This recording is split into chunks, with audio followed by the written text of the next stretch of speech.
Ooh, Twitch, what is up? Oh my gosh, so excited to hang out with you tonight. It's 8 p.m. Pacific time, uh, and my name is Philip, and I am your ground and flight instructor for tonight. I'm a certified flight instructor down here in Los Angeles, and if you're new to the channel, then just giving you an idea of what's going on here. So, what I have a huge passion for teaching, a major passion for teaching, and so what I like to do is bring that education, my ground material, my experience, and the knowledge that I've gained over the years to you on Twitch. And I do that for a variety of reasons. I do that to give you some insight and help you do what you do maybe better on as you are a flight sim enthusiast like we all are.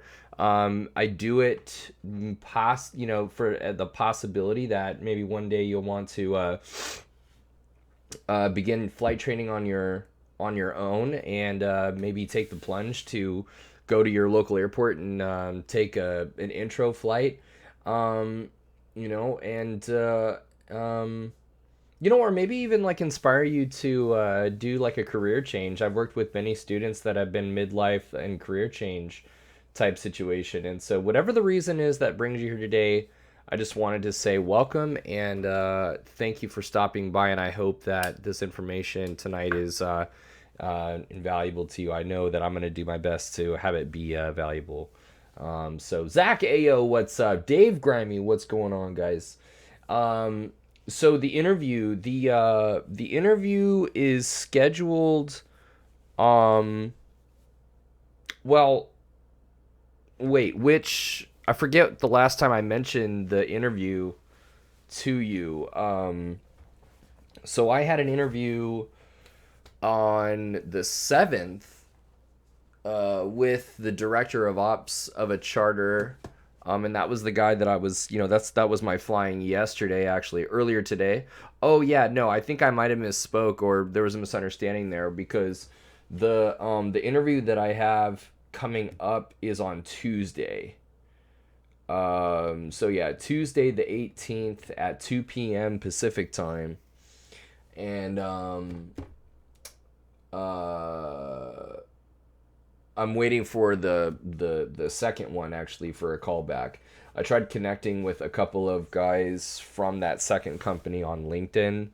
Um, they just sound like super stellar guys, and really, important leaders. Leadership is important to me as well, and so I thought I would just reach out. But it's been a week since I talked to him, so um, um, super excited about that, and especially the more that I read about the guys from really, the more that I read about both companies, the more excited I am. I found a little bit more for the company that I had the interview with on Tuesday. I found more about the company than the people, and so that's very good. And for the other company that I have, I'm waiting to hear back from them. I found more about the team and about the people than the company, which is good. Frankly, the guy that I'm going to be talking to, if I do get the call back for the other one, the guy that I'm going to be talking to again, the director of ops, I'm finding the most information on him.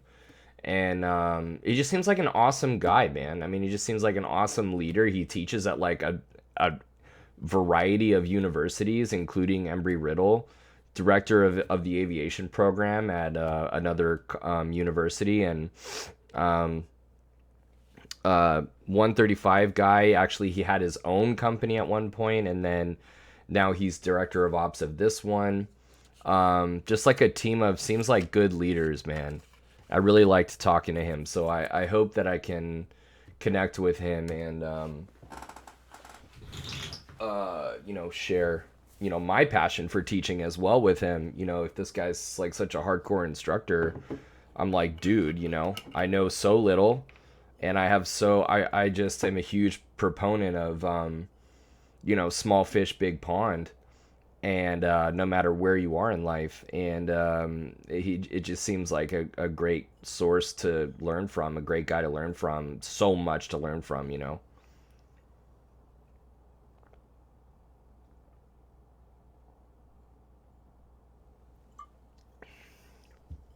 Hey, I wanted to ask you guys, do you have experience loading aircraft that you downloaded into Flight Simulator X, FSX, like the old school Microsoft Flight Sim?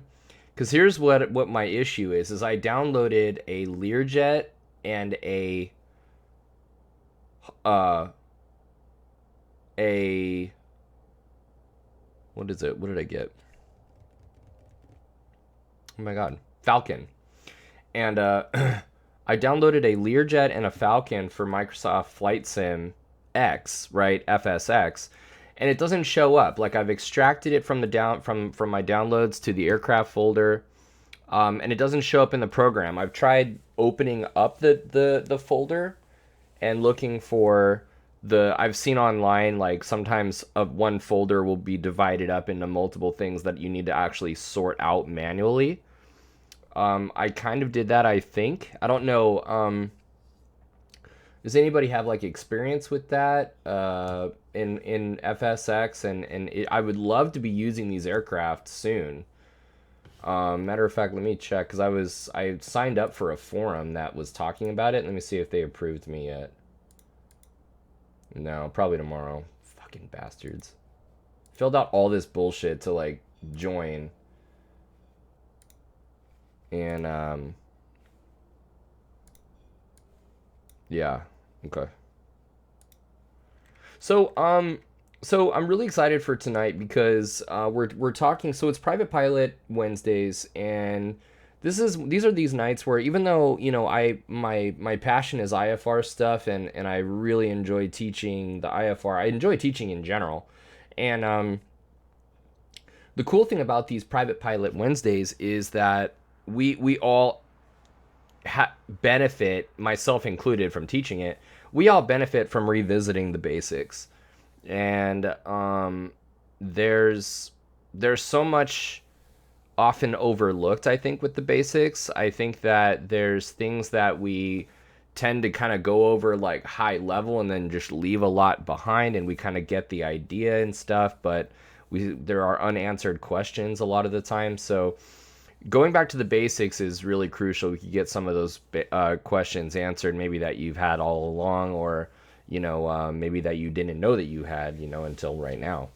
And those basics tonight are going to be aircraft instruments. That's one of the coolest things, because these instruments, and it's going to be a 2-part series, really. Like today and next Wednesday, where we'll do the gyro instruments. Tonight we're going to be doing pitot-static instruments only, so we can just get in the sim and get flying again.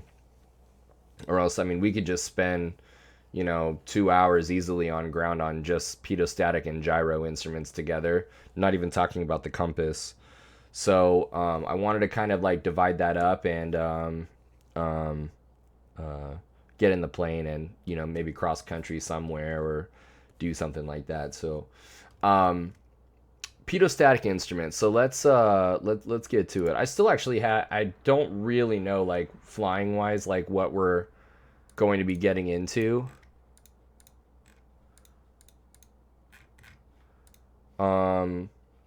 So yeah, we'll walk the path together.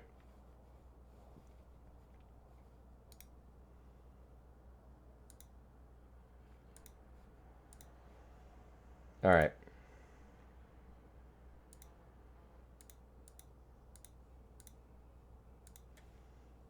So here we are looking at oh yeah, and of course, so just as a heads up, I am wearing a broccoli Godzilla t-shirt. Boom. Oh, love it. We gotta keep the silly t-shirt tradition alive and well, and with this t-shirt it definitely is.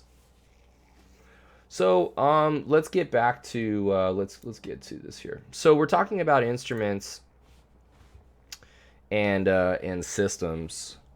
Matter of fact, let me be right back. I'm gonna get my tablet in case I do need to draw something.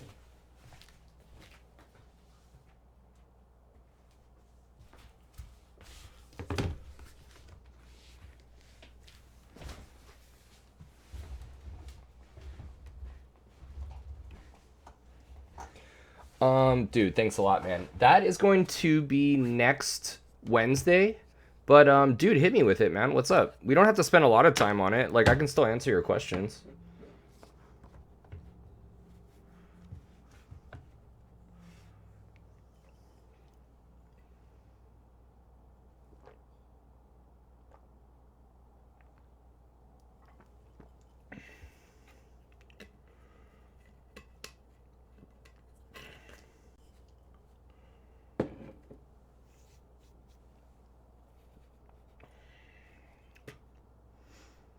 I showed you that they took out the gyro compass and replaced it with the G5. That's right. Yeah, that's a special instrument. Matter of fact, with the G5 in the attitude indicator, right? Absolutely, they did. I was gonna say the attitude indicator and the G5 um, are vacuum instruments, as you know, and so when they removed those instruments and replaced them with it's super duper reliable electronic what I'm assuming are AHARS instruments. What they did was they actually took the vacuum out. They took the vacuum, not only the vacuum indicator, but they took the vacuum pump out. There's no vacuum pump, guarantee you, in that aircraft. Without any vacuum instruments, there's no need for a vacuum pump, which can save on a little bit of weight, I guess. But um, what the where they're getting their information from instead is an attitude heading and reference system, and that is a solid state digital piece of equipment that detects the movement of the airplane as well as its location or position relative to the magnetic field of the Earth. Um, and sounds like I'm answering your question before you asked it, really, but that's absolutely it, man. I mean, those are vacuum instruments, and so they took that whole vacuum pump out, guarantee you. And the reason why is because those are extremely reliable, simple, and extremely reliable instruments. Um, so yeah, it's good times, man. It's good times. I don't actually talk about AHARs in these slides. I do have slides that mention pieces of them, the components of the AHARs and some of the air data computer things. These are digital systems, but let's see here. Actually, does the G5 use a flux valve, so no precision on heading indicator? I don't know. Yeah, I'm super confident and comfortable telling you that I don't know. A flux valve. Let me see here.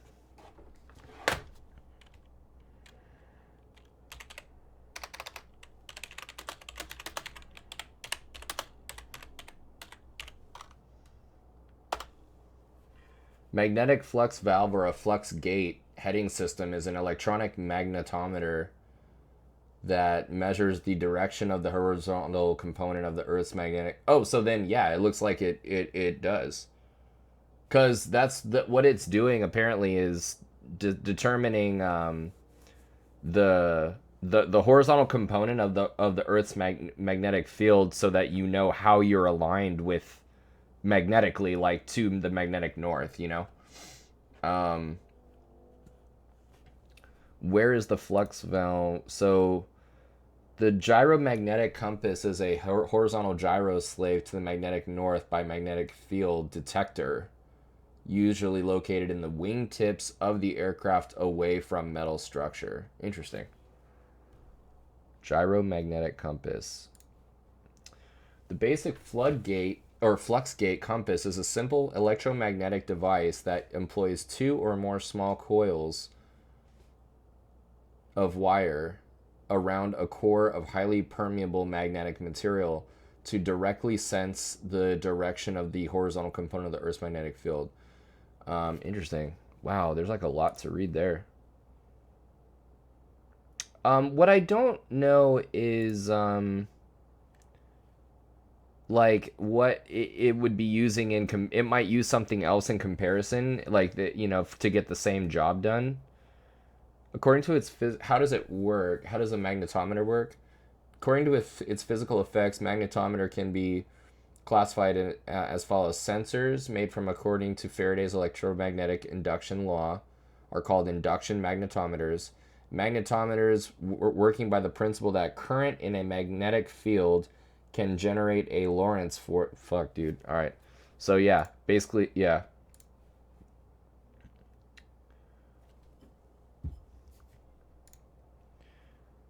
I think most, so Dave Grimey says, I think most HSIs use them, so you don't need to set them every fifth.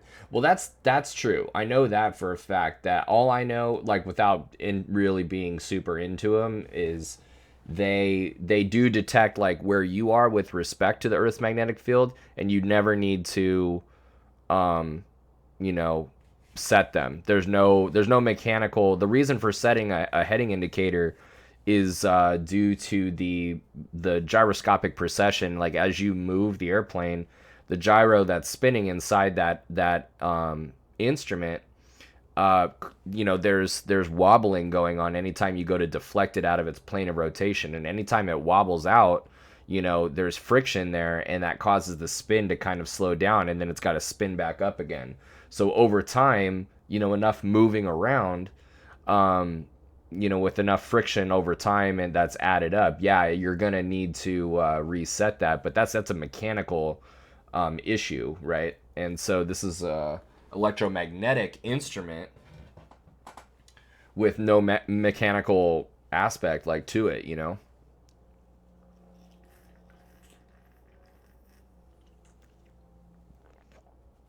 Super dope. Super dope. Okay, guys. So let's talk about these instruments. This is a part of a lecture of instruments, engines, and systems. We're not going to talk about engines and systems today. We're just going to stick to the instruments, and then we'll talk about three of the six main instruments. Mainly the pitot-static instruments. Now, this will be a refresher maybe to some of you. Maybe a lot of you like not super familiar with this system, so I'm going to kind of this is a basic understanding of them, and the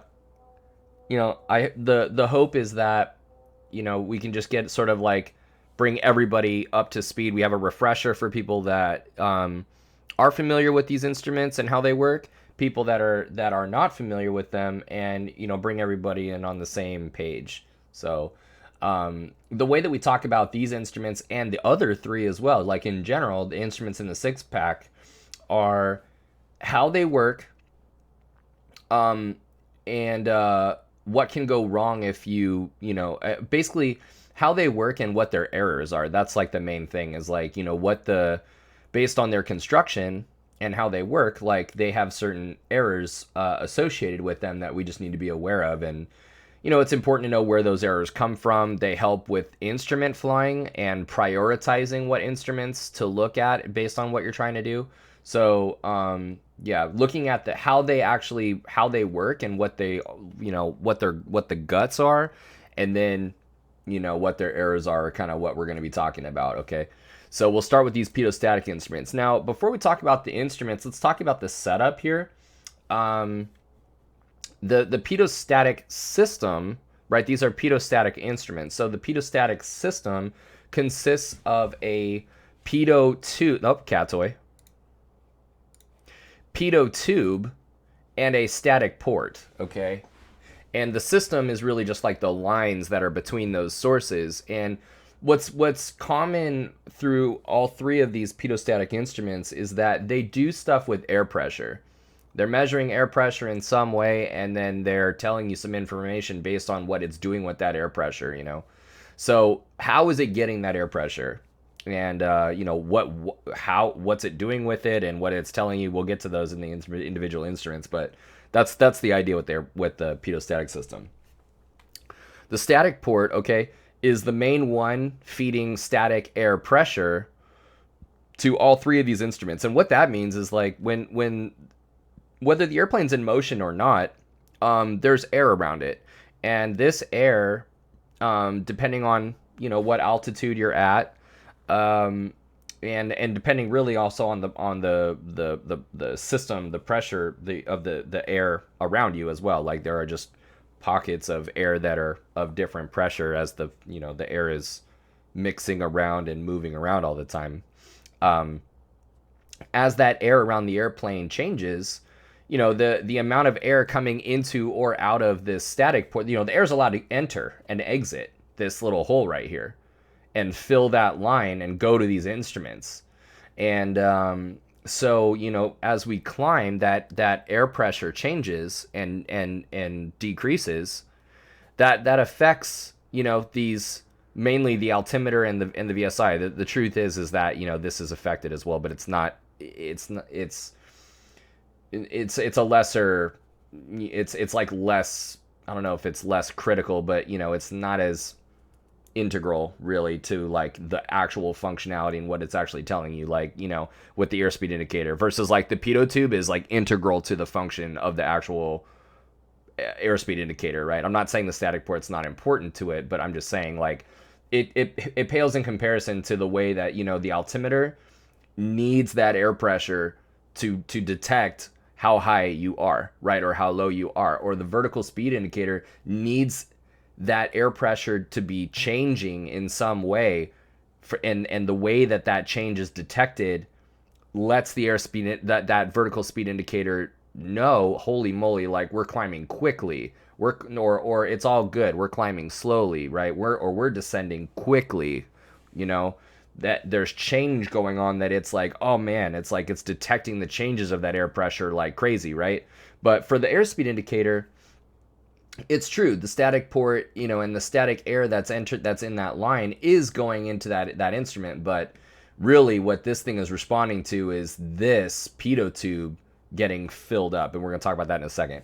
But anyway, yeah. So the static port will be linked to all three of these, whereas the pitot tube is only linked to the airspeed indicator. So the air around the airplane enters and exits the static port, fills the lines, and goes to the different instruments. Okay. It is possible for this right here to be blocked. This static, it's a little tiny hole. If you've ever seen one, it's very, very small. If you've seen it in the pre-flight, let's take a look at one actually. That'd be kind of cool.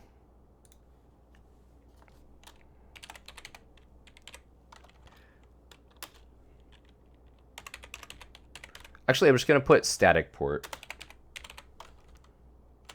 I was gonna put pitot system, but static port.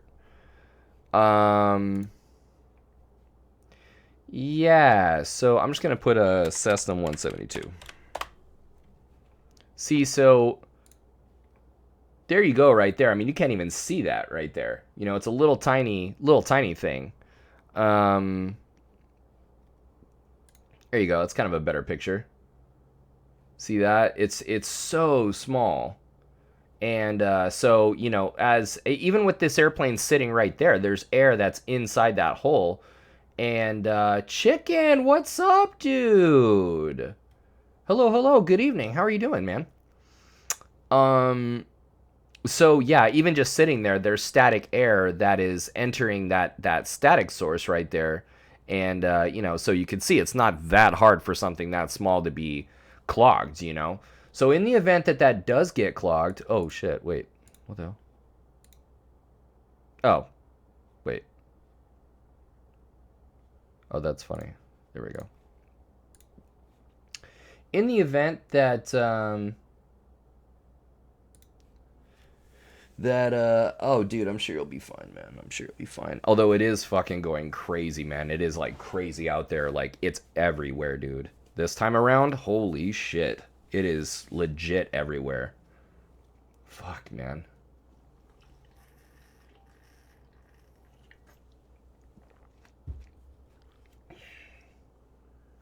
Dude, right? Like, what the fuck? Like, this is like a major, man. This is like it's a bad one, dude.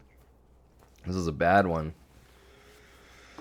Yeah, I hear you, man. Definitely wishing the best.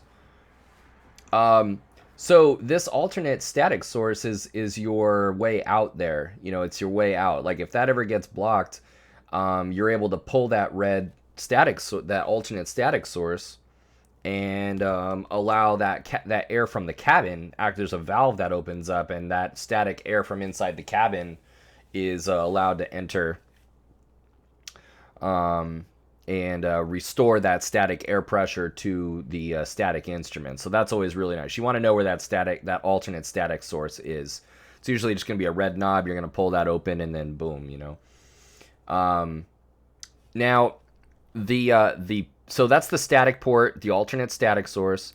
The pitot tube, on the other hand, it's way more in the action. You know, static port measures really only one thing.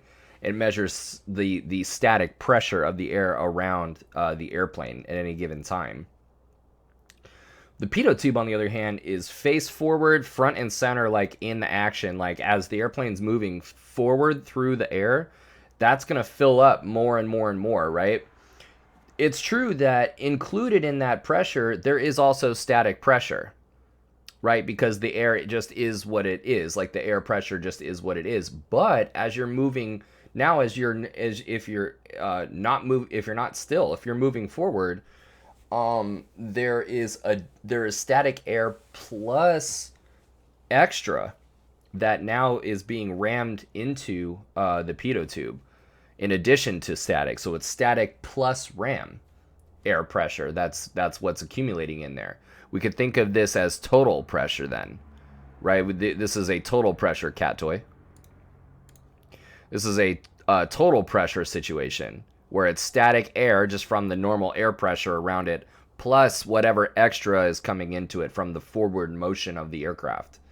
So the total pressure is here, and then in this line going to the heart of the instrument, and that's going to be expanding or contracting a diaphragm inside there. In each of these instruments, what we're talking about is utilizing air pressure to do something to cause a diaphragm inside to expand or contract. That's really what's going on in each one of these instruments. What's causing that and what that, the instrument does with that is, what we'll talk about. But where in the case of the airspeed indicator, as this total pressure builds, and there's more and more additional air pressure in addition to static, this diaphragm in here is allowed to expand against the regular static pressure. And as that diaphragm expands, then that airspeed indicator is calibrated in a way where it's showing, it's designed at least in a way that it shows an increase in airspeed. So we'll talk about that. There's a static port, the alternate static source, the lines, the pitot tube, and then in the pitot tube there's usually a heating element. Because what happens is if it's cold outside and you're in visible moisture, like if it's really cold outside and you're in visible moisture, like if you're in instrument conditions or something, it's possible that you will get ice on your pitot tube. This will be one of the first things that ices up. The pitot tube, leading edges of the wings, antennas, outside air temperature probes, these small areas on the aircraft that are with narrow leading edges tend to ice up the quickest. Now, we got nothing to melt that ice off of the leading edges, typically, unless you are like one or a couple specific types of GA airplanes. But I mean, like most GA airplanes have no way to melt the ice or get the ice off of the leading edges of the empennage, the tail, or of the main wings. But what we can do is melt the ice off of the pitot tube, and that's really what's it gives you a fighting chance, because at least now you you can keep an eye on your airspeed and do something about, getting out of that ice for sure. But, at least you got something, to melt that ice. So you want that pitot heat on to be, on before entering any clouds at all. Obviously, you shouldn't be in icing conditions, right? But,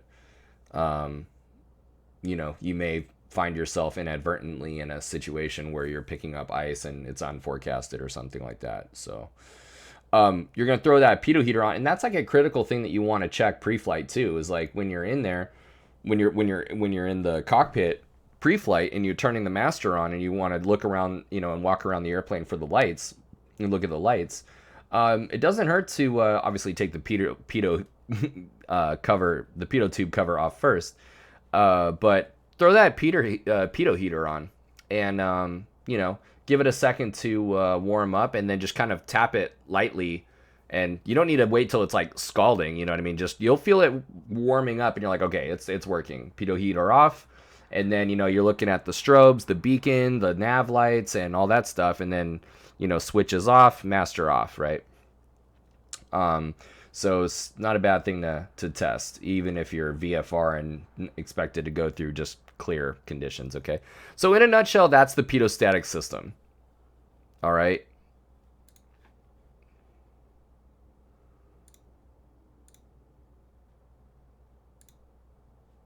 Okay. So let's talk about the altimeter first. The altimeter is it's the instrument that measures how high you are relative to sea level pressure. And it's super important to know how high you are. It's important because we need to adhere to air traffic control, altitude instructions, altitude assignment instructions. We need to know what altitude we're at for VFR cruising altitudes and adhering to VFR cruising altitudes, but required by regulation, of course. It's invaluable, when you're doing instrument flying, of course, because there's when you only have your instruments, you can't see the ground coming up at you. When you're flying visually, it's like, you do need to have an altimeter in there, but you can see what's going on. You can see the outside, presumably. So, but in instrument flying, you got to know what altitude you're at. For additional reasons other than what I already said, is meant to minimum altitudes on airways that ensure obstacle and terrain clearance. Minimum altitudes as you're descending on an instrument approach. You got to have that current altimeter setting for as you're coming down on that approach. Like, you need to know, like, how close to the ground are you, because it might not be, you might be 200 feet above the ground before you see anything. Ideally not, because you have personal minimum set, but you get what I'm saying. Like, it could be very late that you see the ground, so as you descending on this instrument approach and in zero visibility, and you're like getting closer and closer to the ground, presumably closer and closer to the runway, you need to know exactly where you're at. And so this altimeter is super crucial. It measures your altitude by measuring static air. So the air is entering and exiting, it's flowing freely into and out of this the casing here. There's just a direct line there. And you can see that as there's a little diaphragm in here that's allowed to expand or contract. And as that diaphragm expands or contracts, there are forces exerted on this gear and shaft linkages. And, it's designed in a way where the needles on the face turn, and, okay, and that diaphragm expands or contracts kind of like a balloon there. All right. Just really quick, what's gonna happen here is as you climb, for example, the air pressure decreases as you climb, and so what happens is the air is allowed to evacuate the casing here. And as that air pressure evacuates, that diaphragm actually expands out into the reducing the pressure that's actually allowed to be reducing, or that the lessening pressure. Like if you take this balloon right here, let's say like you blow a balloon up and you tie it off, right? You cannot blow anymore or whatever and you put it in a room, and in that room is totally sealed off, right? And what happens is if you suck air out of that room and that you just leave that balloon in there, that balloon will expand. And it's not expanding because you blew air into it. It's expanding because the pressure around it relative to what the pressure was at the time when the forces were balanced, that pressure is that balloon is allowed to expand into that lower pressure.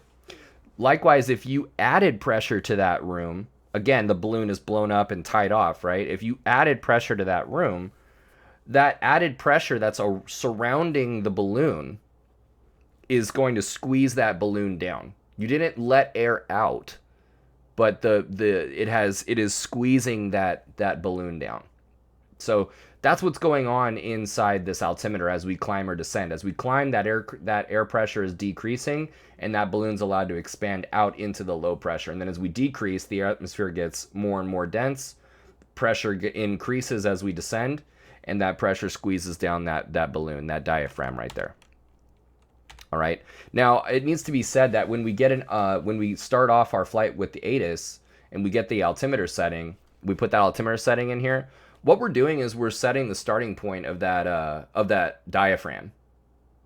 So what happens is as the airplane's just sitting there from the day or whatever, a couple days before, and a low pressure moves in, right? Just a low pressure system moves in. Remember we were talking about pockets of air that are the air's always moving around and mixing around, right? So you have these pockets of air that are of lesser or greater pressure. A low pressure moves in, and all of a sudden just the airplane's just sitting there, and it starts, as that low pressure sets in and that air starts leaving the altimeter through the static port right there, that balloon, that diaphragm's allowed to expand, and you're indicating a higher altitude. Nothing changed. The airplane's off. It's just sitting there. But the air, it's tied down, for God's sake. But the what's up, Evonks? The altimeter is showing a higher indicated altitude. So what do you need to do? Remember, it's a low pressure that moved through. So you get that and so what you're going to do is in the ATIS, you have a low pressure altimeter setting, and you're going to dial that number down, right? It's lower relative to what was there. You know what I mean? What was already there. So it's a setting that's lower than what's in there right now. And as you dial down to that lower pressure altimeter setting, you see that number that needle go back. And what you're doing is what you're saying is like, fine, it's low pressure that's around me right now. I'm going to take that altimeter setting, I'm going to dial that back, and I'm going to reset the starting position of that diaphragm to be accurate to, and it should be within 75 feet of the field elevation is what you see.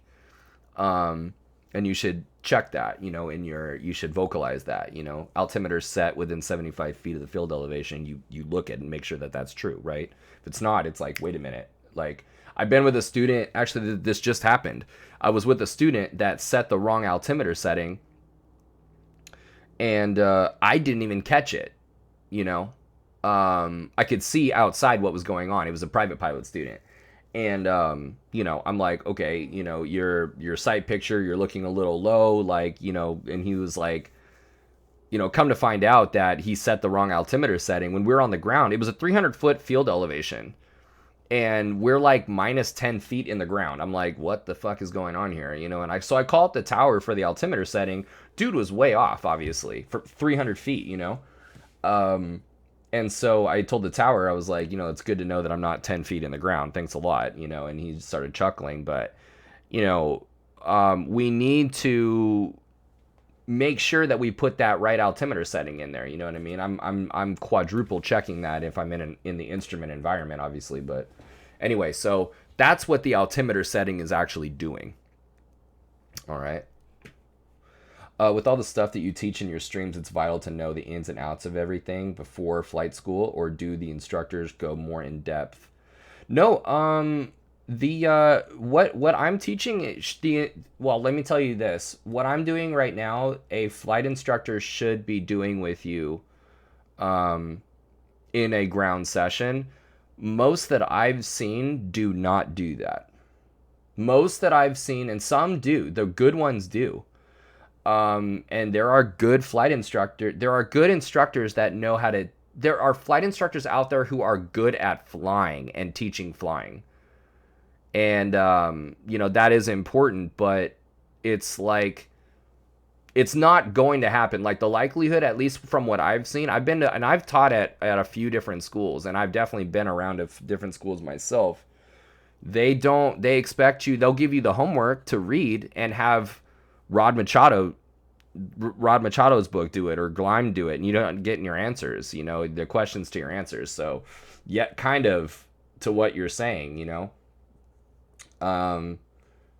flight instructors tend to want to fly, but what they should be doing is doing a ton of ground with you, and you should be doing 1.5 or 2 hour sessions on ground material, Shit, man, one student needed 6 hours of aerodynamics, and I don't do that normally. Normally, I'm like, okay, let's talk aerodynamics, let's get through it. Yeah, it's going to be a couple sessions, but they needed like 6.5 hours of aerodynamics because they just weren't getting these things, and I would ask these questions that it takes time. It takes time for a good instructor to diagnose, like, hey, does this student really, did they grasp what I just said? So you ask a question going around that way, and they get it. Okay, cool. Let's ask another way just to test certain concepts. Oh, they didn't get it. Turns out that they don't understand. And now you need to attack it from that angle because, they're missing critical things about angle of attack. It's like, what the fuck? You're a pilot, dude. You need to know what the fuck is going on with this angle of attack, So, I wish folks spent more time on this than a lot of the time what I've seen that they do. So. Okay, Zach, you're the man, dude. I really appreciate that, man. I really appreciate that. Okay, so that's kind of the ins and outs of what are we looking at here. Let's talk more in depth what's going on. So, looking at the indicator here, we know the small hand are the thousands of feet. All right, the long hand right here is the hundreds of feet. But this little guy right here that many of us haven't even really paid attention to or even seen is the tens of thousands. So you're going to have, a knowledge test question. That's a little tricky one that I just saw in a guy I'm helping with his knowledge test. This little thing right here is right here. It's like on the line. The thousands is here on the 9, and the hundreds here, it was on the 5. So the shorthand's on the 9, the long one's on the 5, and the little one is on the 1 for 10,000, right? So one of the answers was, I think, 19,500. Okay? And I believe it had an altimeter setting in there, which is odd if you are, if you know why, then if you know, then you know, right? That above 18,000, there should be no altimeter setting in there. So that's the first dead giveaway, right? But beside that, what was tricky was it's tempting to say that is 19,000, right? It's 10 plus 9 and then 500, but it was wrong. That, first of all, it wasn't right on the line. It was barely not on the line. What each of these is 2,000 feet. Then if that's 2, 4, 6, 8, 10. Each of these is 2,000 feet. So if it's 9,500 feet, you got 500 feet to go for 10. Yeah, dude, that's going to be on, that little one right there is going to be on the line, So you needed, just don't be tricked about what is actually, being told here. There's your Colesman window. There's your altimeter setting. just some standards here for your notes.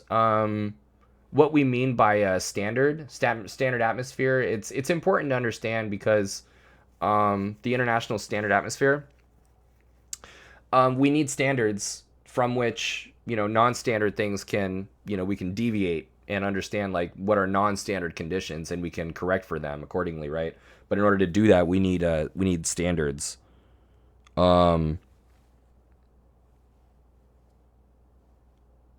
Sorry here. So yeah, we've got standard now. Pressure.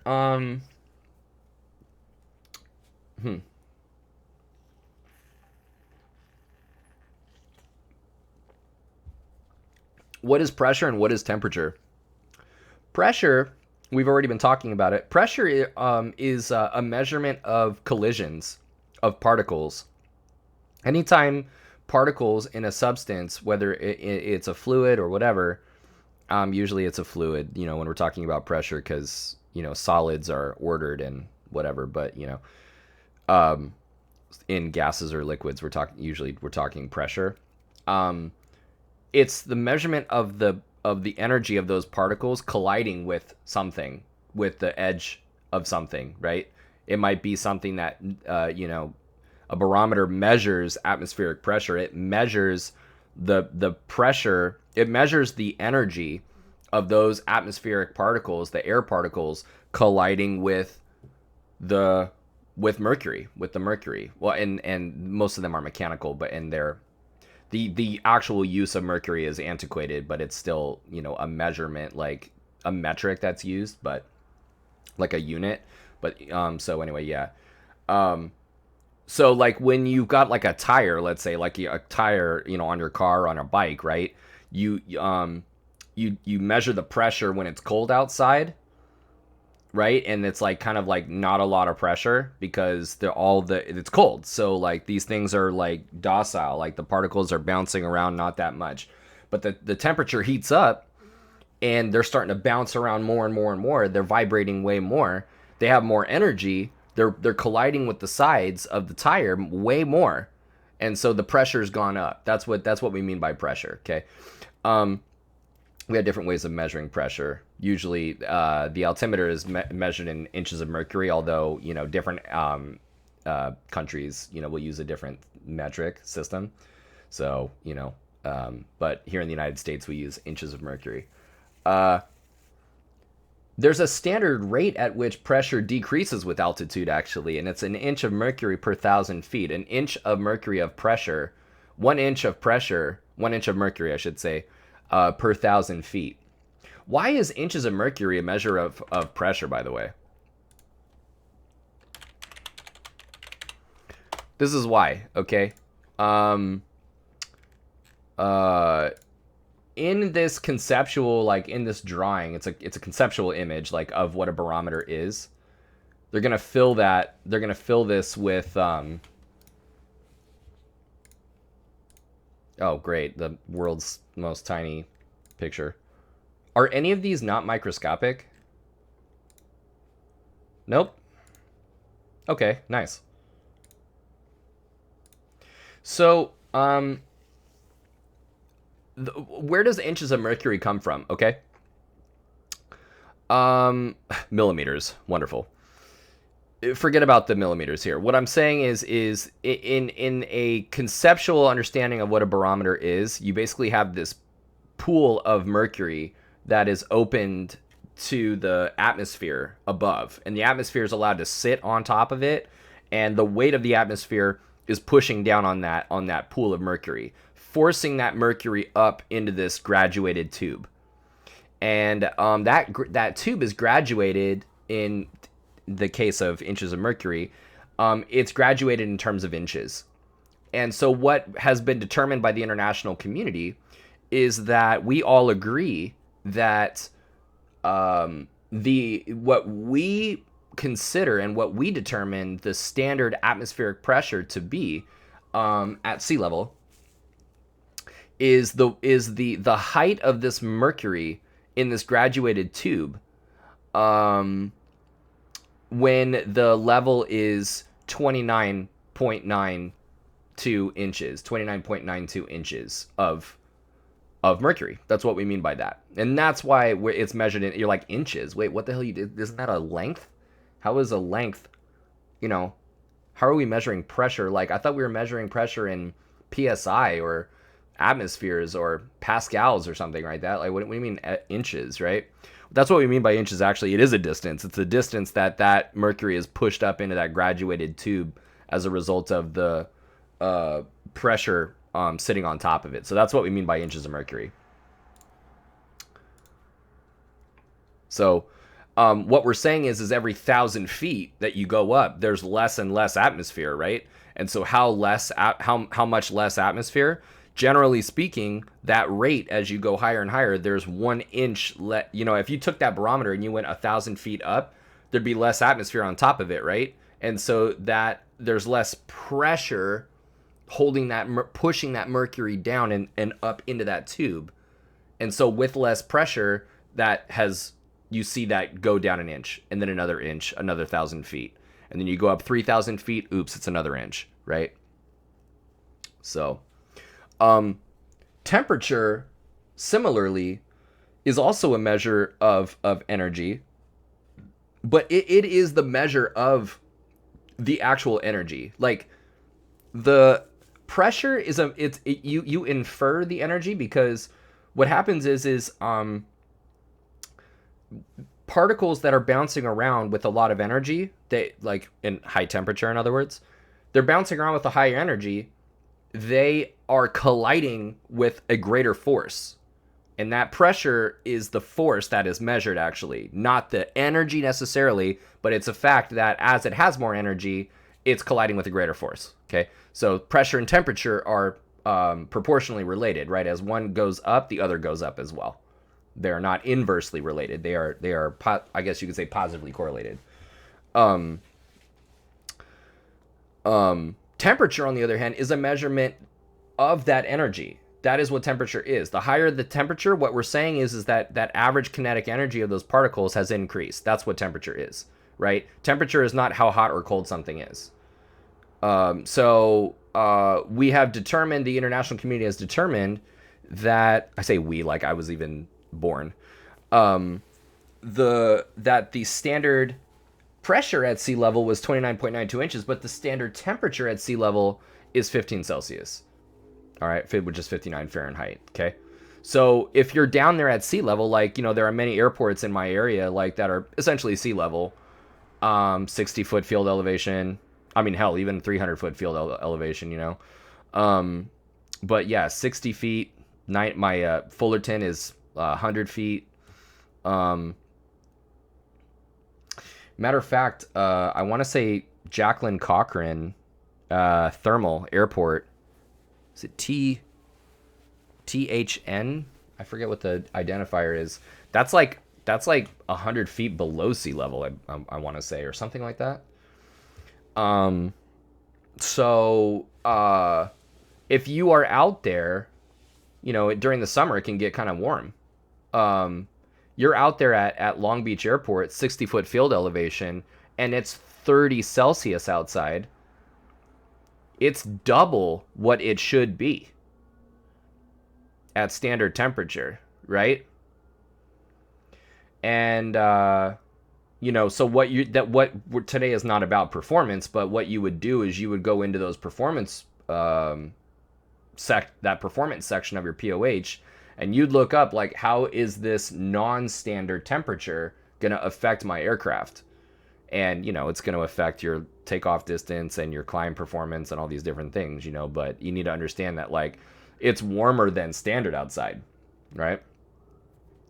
The rate that temperature decreases with altitude, just like we've got a rate that pressure decreases with altitude, we have a rate that we have a rate that temperature decreases with altitude as well. And that rate, standard rate at which temperature decreases with every 1,000 feet, is 2 degrees per 1,000 feet. So, if and under standard conditions, it's 15 Celsius outside at sea level, The freezing level normally then is, if the freezing level is when it's 0 Celsius outside, it's 2 degrees per 1,000 feet, right? So you would need to go up 7,500 feet on a standard day to find the freezing level, right? Because that's going to be 15. 7.5 times 2 is 15, actually. So, that's when it's 0 outside.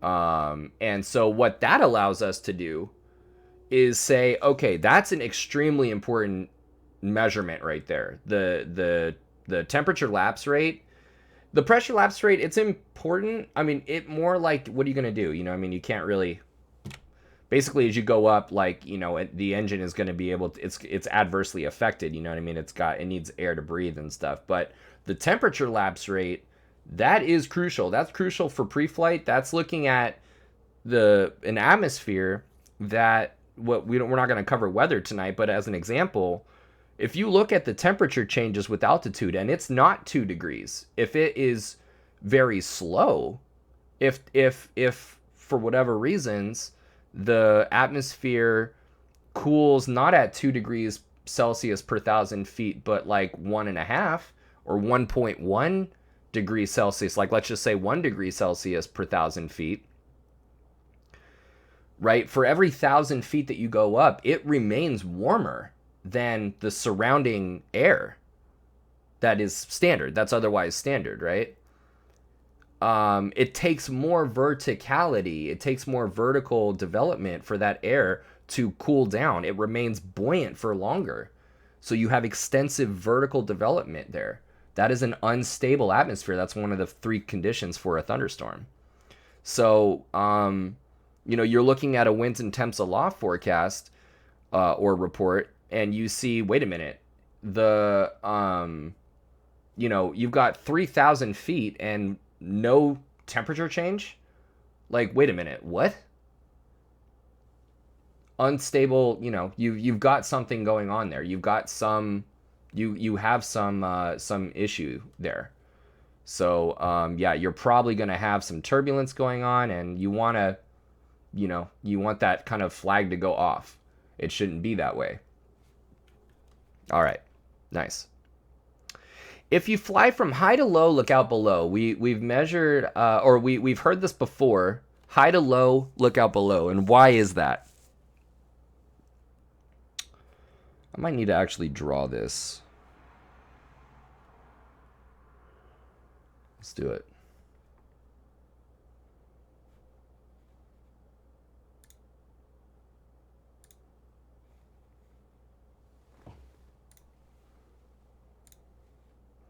What happens when the altimeter goes from an area of high pressure to an area of low pressure?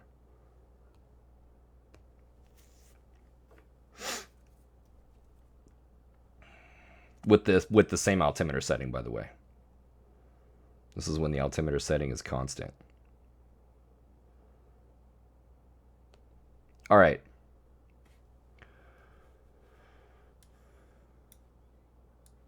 We're talking about pressure. We've talked about how the altimeter works, right? As the pressure changes, it is allowed to expand or contract. As the pressure decreases, it expands, and it shows a climb. And as the pressure increases, because we're if the pressure, basically anytime the pressure is allowed to is increased, it squeezes that diaphragm down and it shows a descent. All right. So, that is how the altimeter works, and let's talk about some of the errors now. So one of the errors is we've got non-standard temperature and non-standard pressure errors. Non-standard pressure errors we can do something about by having an updated altimeter setting. Non-standard temperature we can't really do anything about. We can, but basically no, we can't. Like, well, which is it? The answer is no, we cannot, right? What we need to do is, what you end up finding out in the instrument rating is if it's very, very cold, then what you need to do is fly a higher indicated altitude because this thing is so unreliable at that point, And then the argument is you still didn't do anything to it. You had to do something different because you couldn't do anything about it. You had to actually fly literally a higher indicated altitude because you couldn't do anything about it, So it's not like you could, in other words, it's not like you could get an altimeter setting and that's going to fix your non-standard temperature problem. An altimeter setting is going to fix your non-standard pressure problem, though, on the other hand, and let's look at why that is. Let's say that we start here at Hawthorne.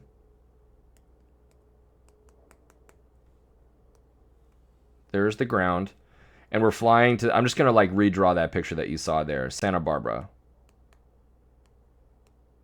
All right. Now at Hawthorne, it's 2992.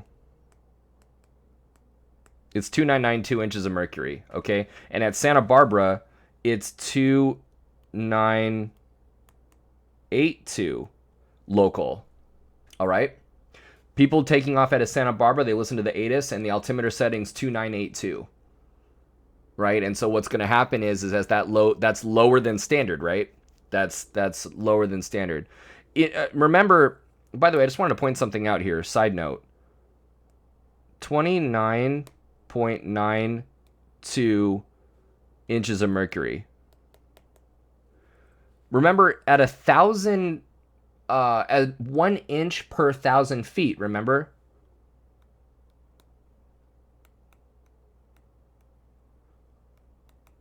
Thousand feet.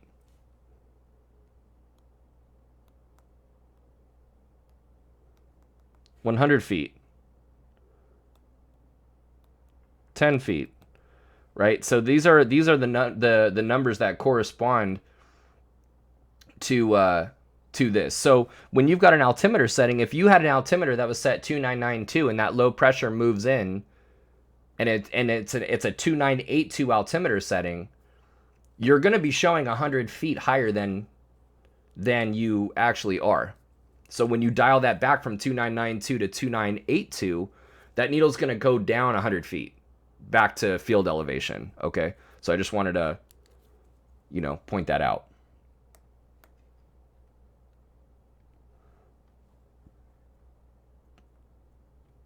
Okay. So you take off and you set your out of Hawthorne, right? And we're going to Santa Barbara. 2982. So you start off on the ground, 2982. It shows your field elevation, and you climb 1,000 feet. 1,000 feet. All right. And your altimeter is right there. Let me actually make this a little bit bigger.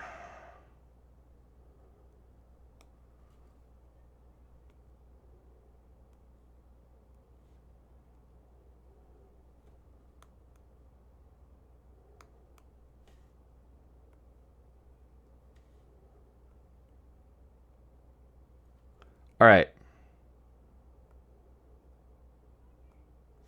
Cool. You got the diaphragm right there, right here, right, that little box inside, and then you've got the outside the casing right there. The altimeter setting was 2992, and matter of fact, let's color code it, okay, so we can keep track of what's going on.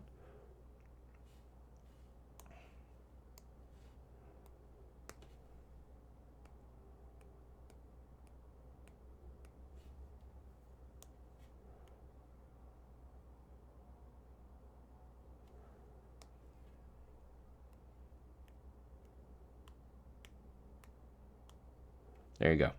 So what's the altimeter setting that we have inside this altimeter right here? 2992. Sounds good. 2992 is what we set inside the altimeter in the Coulson window right there. What is the pressure outside? Well, we've climbed 1,000 feet. And remember, 1,000 feet, oh, excuse me. This should be 2892. Yeah, my bad. 2892.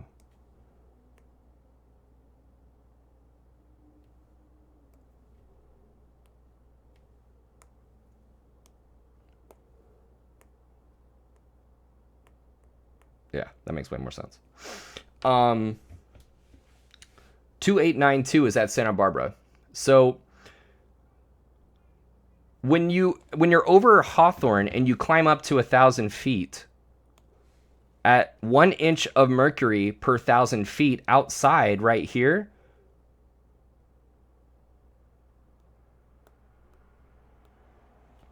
.2892. That's what's going on outside of the casing. And because the altimeter is set to the pressure outside, the atmospheric pressure, setting is correct. As you climb up 1,000 feet, the pressure decreases 1 inch of mercury. That diaphragm's allowed to the starting point was correct, and that diaphragm's allowed to expand, and you're showing you're 1,000 feet higher, and that's great. Now the problem here is, if you were to fly level with 2992,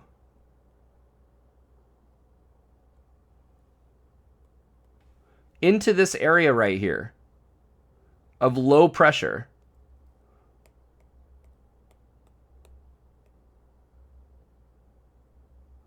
with that altimeter setting with 2992, when on the, or 2892, right? 2992 is in your altimeter, and you're flying into an area that on the ground is 2892. The problem is as you fly level, your altimeter is going to be showing that you climbed 1,000 feet, because you're 1,000 feet off of your altimeter setting, right? You're a whole number off of your altimeter setting. Okay? In other words, if you were on the ground, just like we said in the beginning, if you were on the ground in Santa Barbara and that 2892 is around you and you've got 2992 in your altimeter, you're going to be 1,000 feet, showing 1,000 feet higher than you are. So imagine now being 1,000 feet off the ground. In addition to that, that's 2,000 feet away from the ground, right? That's 1,000 feet higher than you are.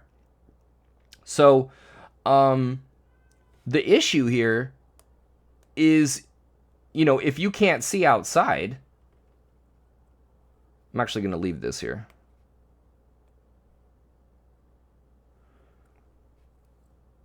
If you can't see outside, what's going to happen is, I'm actually going to do it like this.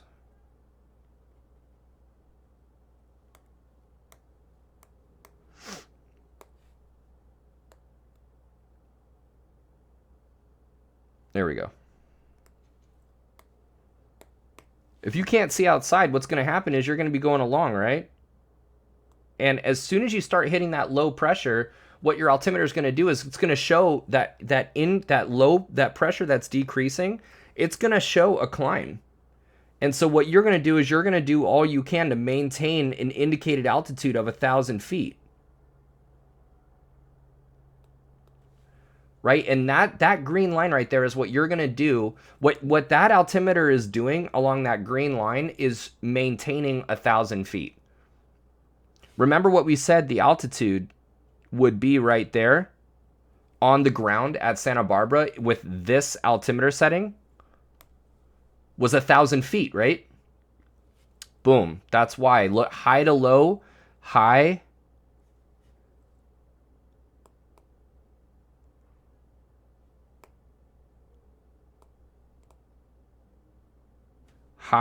to low, look out below. That's why. Because as you go from high to low, and that altimeter thinks that you're climbing, you're going to descend in order to, and you're not going to realize it because you're fixated on your altimeter. You're going to follow, what you're going to be doing is you're going to be, with that wrong altimeter setting, you're going to be following 2892 all the way down to the ground. Okay, so high to low, look out below. We can do something about this. We can listen to the ATIS at Santa Barbara and make sure that our altimeter setting is current and that is properly set. Okay.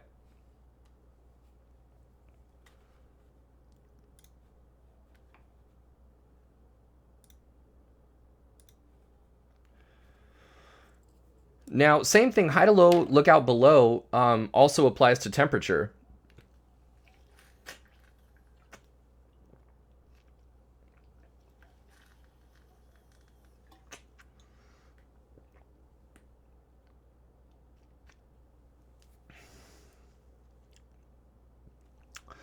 Um, Basically, what happens is as we said, what is temperature and what is, this question of how does temperature, you'll see it on the knowledge exam, on the knowledge test as well. This question of like, well, what happens with changes in temperature? How does it affect the indicated altitude? How does it affect the true altitude? Your altitude that you're truly at compared to what you're being told you're at, and all these types of questions. I would say the biggest issue that people consistently have, that at least that I work with, the biggest issue that people consistently have with understanding this problem is they're thinking, okay, cold air is more dense, and if the altimeter thinks that more dense air is lower, it's going to show you lower. Right? That's the logic. And that's the problem, though. That's the problem. First of all, you're right, right? Colder air is more dense, but it's not about density. It's about pressure. Well, aren't density and pressure related? Yes, but it's not, focusing on the wrong thing. It's not about density, it's about pressure. The air, it's all about air pressure. It's not about density. And what happens is as we remember what we said temperature was, right? The answer of what this of what is going on here, and the way that you should be thinking about this instead is just understanding what is temperature and what's pressure. Remember, temperature is the average kinetic energy of the particles of that substance, right? And as the pressure, as the temperature is increasing, that energy is increasing. That's just what temperature is, right? As the temperature increases, the things are bouncing around like hardcore. Okay? Remember, this is a fixed volume situation, by the way, in this altimeter casing. Pressure is the energy, is the force exerted on the surfaces. It's the force exerted by the particles bouncing around in there with all that energy. These particles have energy, high temperature, and so the more they're bouncing around and colliding, remember, pressure is collisions. So the more they're colliding, the more force they're applying to the surface that they're bouncing off of, and the pressure has gone up. The pressure is increasing. We know this, dude. We know that if you measure, like we said, if you measure the pressure of a car tire in the middle of the day, on a really hot day, the pressure is increased. We know this, right? Tires may appear flat in a super cold morning, So why is that? Well, it's because they're not bouncing around with the energy that they once were, when it was warmer. Now we have the understanding that we need for why high to low, look out below. If it's high temperature to low temperature, then what's going on is it's high temperature is high pressure. And high pressure, right? The altimeter thinks that you're lower. Low temperature is lower pressure. Lower temperatures means lower kinetic energy. Lower kinetic energy means less force applied when the particles are colliding with those surfaces, which means less collisions means less pressure. And less pressure is interpreted by the instrument to be a climb. So here you are going from high temperature to low temperature. The instrument is what it thinks is experiencing a climb, and so you're going to descend.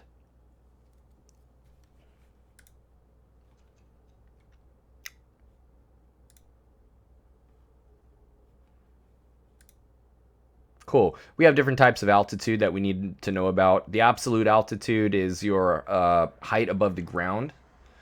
The true altitude, assuming that you're working with a current altimeter setting, is the height above sea level, and that is what's your indicated altitude is showing true, assuming that it's set correctly.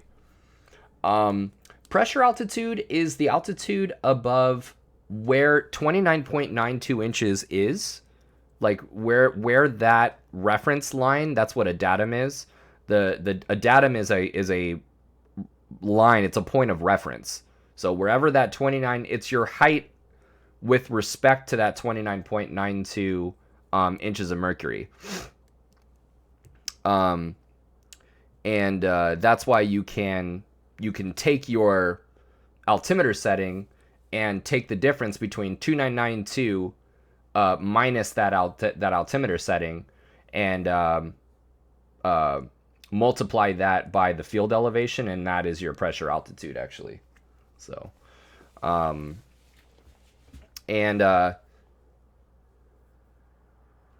density altitude, on the other hand, is something really, really real. These are all important, but density altitude, I mean, that is a theoretical altitude, actually.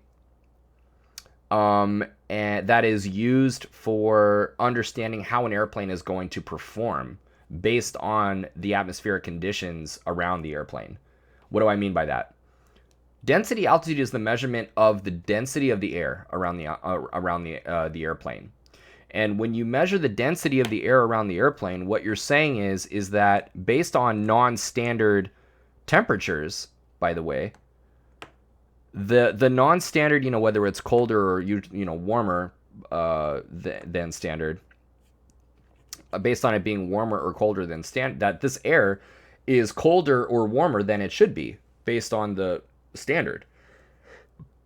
And so that temperature affects the density of this air, and therefore how much air is available to us to produce lift, to produce power and combustion in the engine, to produce thrust as the propeller pushes off of that air, right? The amount of that air matters to us.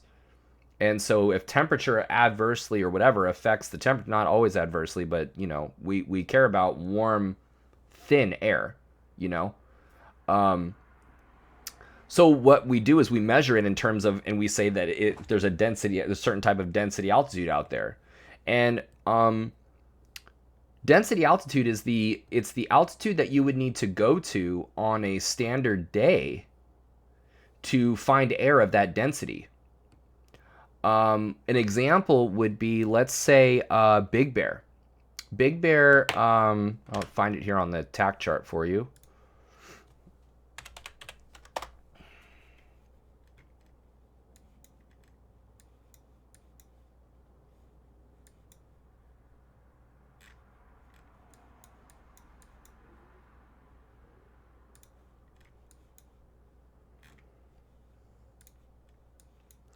Big Bear right here is 6,700, let's just say 6,700 feet above sea level. That's the field elevation up there in the mountains. You can see there's like an 11, what is that, a 10,000, almost 12,000 foot peak right there. There's a 10,000 foot peak right there. Yeah, so it's definitely up there. All right. Let's say that it's warmer than standard there, and instead of the air being, 6,700 feet above standard, pressure of air above standard, at standard temperature and standard pressure, let's just say that it's substantially warmer. The air is not, if let's say it's substantially warmer, whatever that even means, the air is no longer as dense as it would be at 6,700 feet on a standard day. It's not. It's warmer than standard, right? And warmer air is thinner. So what they're going to say is that on this day, where it's 20 Celsius outside or something, right? 25 Celsius, that air, that density altitude there is 9,000 or 10,000 feet. A couple of folks in the chat right now are no strangers to density altitude. So what they're saying is, if the field elevation is 6,700 feet and the density altitude is 10,000 feet, what they're saying is when that airplane goes to what they're saying is you would need to go to 10,000 feet on a standard day with a standard lapse rate. temperature lapse rate to find air of that density. You would have to go all the way up to 10,000 feet. That the air is as thin at 6,700 feet as today when it's warmer than standard as it would be on a standard day up at 10,000 feet. That's how thin the air is. And when the airplane goes to take off or land or whatever, produce the power or whatever, it's going to be performing as if it were at 10,000 feet on a standard day, which is very, very important for you to know. Because if your aircraft's, service ceiling or, top off performance is 12,000 feet, it's like, dude, like it's a problem. It's a problem when you're down here at sea level and you've got all of the air density in the world, right? Like on top of you and all the performance, that you're used to, all that performance. You go up into the mountainous areas and you load up the airplane exactly how you would down here at sea level because you think that that's the way that the world works, no matter where you go. You're going to be in trouble. You're going to be in trouble.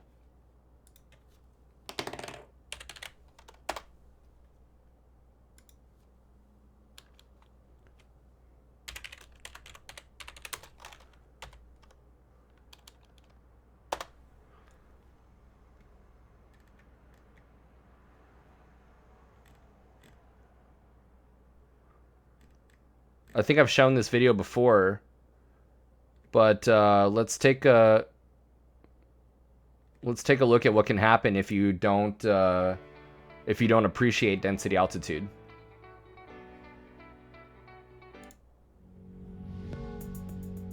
Scared the hell out of me.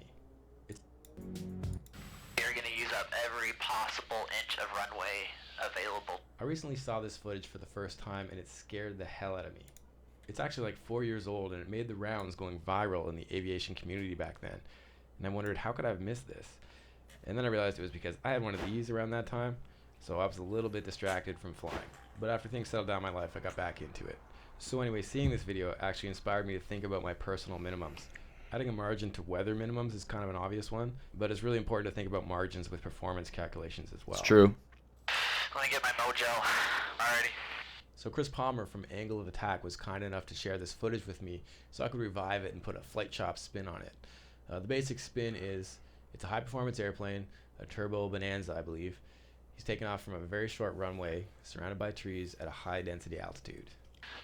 Alright, so let's do it. I'm curious what the density Chris does altitude an was. amazing job analyzing exactly what happens here, so I'm not going to get into those kind of details, but I'm going to provide links that you have to check out. For now, what I want to simply do is watch and react to it. Airspeed is alive. Backed. Engine's in the green. Backed. By the way, look at how slowly So this Chris knows he's facing a bit of a challenge as he starts this takeoff roll. the But airplane's he knows his airplane. slowly and accelerating, he dude. knows This the is a numbers say super powerful it can engine. be done, but the question is, will it be done? Stall So horn. after rotation here, he's committed, and you can see things aren't going as planned. That's just a little scary. Well. Oh boy. Wow. Okay, things we are not doing again. So that couldn't have been any closer. Let's just back it up and check this out. Look at those treetops. I mean, the wingtips are definitely below those. So he just squeaked it through that gap. He managed to instinctually turn just slightly left there to find that one gap that he had, and he made it through. And he fought the urge to pull back, which I think a lot of people would have done, and then he would have mushed into those trees for sure. So kudos for flying right on the edge, man. He got it out, but just barely. Okay, Chris. So in Chris's article where Wow. he breaks it down, you'll see a lot of Monday morning quarterbacking going on in the conversation thread. Oh, I think we've learned our lesson. I actually thought we were kind of screwed there for a second. So did I. So I think there's a saying that goes something like, experience is a difficult teacher because she gives the test first and the lesson afterward. And all lessons Such a in good aviation saying. are not survivable. Let's look at So the moral of the story here is, just because the performance calculations say you can do it doesn't mean you will be able to do it. I mean, you need to fly the airplane perfectly. You need ideal conditions exactly matching whatever the conditions were supposed to be in the charts. So the reality of it is, most airplanes are 10 plus years old that we're flying these days. And, you know, unless you're a multi-thousand hour pilot, you're not going to be flying perfectly. So the dude, definitely. Let's look at another one here. What the hell?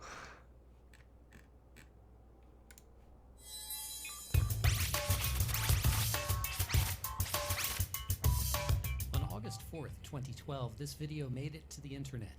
What you're about to witness is a plane crash, as it was experienced from the right seat inside the cockpit. The accident took place on Saturday, June 30th, 2012. At the time of this report, information was preliminary and subject to change, but some had been collected by the NTSB.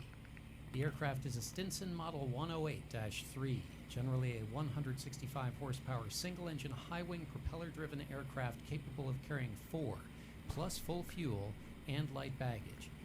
But an aircraft's performance is dependent, among other things, on the density of the air it moves through. And the aircraft appears to be operating from Bruce Meadows Airstrip, a 5,000-foot-long dirt and grass airstrip situated at an elevation of 6,370 Dude, this feet, guy has surrounded been by on the 8 and ground for 9,000 like a foot mile mountains plus. near the town of Stanley, Idaho. He's still not And off that the may be ground, dude. important. Watch what happens here.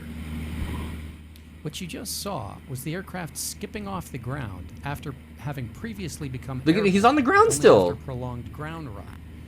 The aircraft seems unwilling to climb. We'll not speculate as to the cause of the crash, but it may nonetheless provide a good example of what pilots call a high-density altitude What's state. up, Apex? Cold, low-altitude air is more dense. It's thicker than air found at higher altitudes and or higher temperatures. Moisture in the air, humidity, displaces air molecules and also acts to thin the air. Dude, you For have the all pilot of a this, propeller-driven all of this aircraft, wide thick open air has space its to benefits. abort, It and you gives just the went surfaces of the anyways. aircraft, the wings and propeller Crazy. more to push against, as it were. It gives a naturally aspirated, non-turbocharged engine more air molecules to mix with fuel, and that results in higher power output. Relevant And to he what still you're seeing crashes, here, dude. the He's increase gonna in fly flux this of air into data, this including area barometric right here. pressure, temperature, All of and this shit. moisture He from still accident's doesn't climb, location on the and he day of the doesn't crash. abort it. The figures show that while the aircraft was physically located at an elevation of 6,370 feet, the air around it was The as shit thin is as not that climbing. found The at dude is descending. 9,167 feet on a standard Sorry, day. wait, I missed that. In other words, accident's location on the day of the crash. The figures show that while the aircraft was physically located at an elevation of 6,370 feet, Okay. the air around it was as thin as that found at 9,167 feet. on a 9,000 standard foot day. density altitude. In other words, compared with a cooler day at a lower altitude, the engine of this aircraft had Yeah, the less little air engine to that mix couldn't. Look at with this guy fuel. try and It put pull out more out of less this power, wing, while the dude. propeller moved less air and produced less thrust. Meanwhile, the wings produced less lift for any given speed over the ground. In practice, that means the aircraft needed more land to get to speed and more speed to create lift, all the while working with less available power. It means it was harder for the aircraft to start to fly. Assuming that the pilot was attempting to climb, this particular aircraft appears strained at best and unwilling at worst. Whatever the cause, this was the result.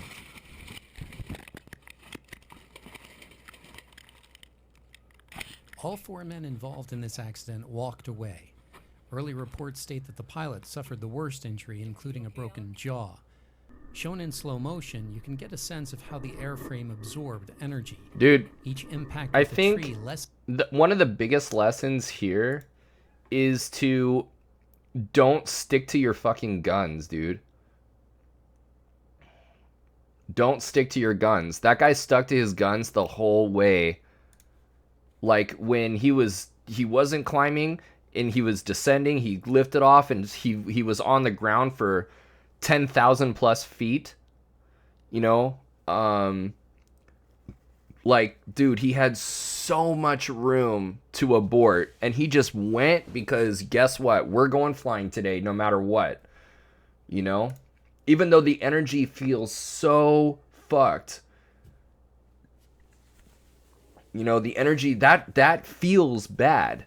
That feels bad, and you can't just be like, no, I'm not going to pay attention to this feeling. No, we're going flying. I know this airplane. We're going flying. Like, God.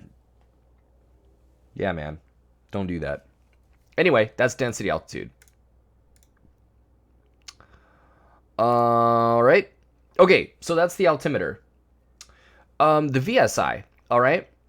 trend information and rate information. Basically, the VSI is the instrument that, feel free to ask me any questions, by the way, about the altimeter.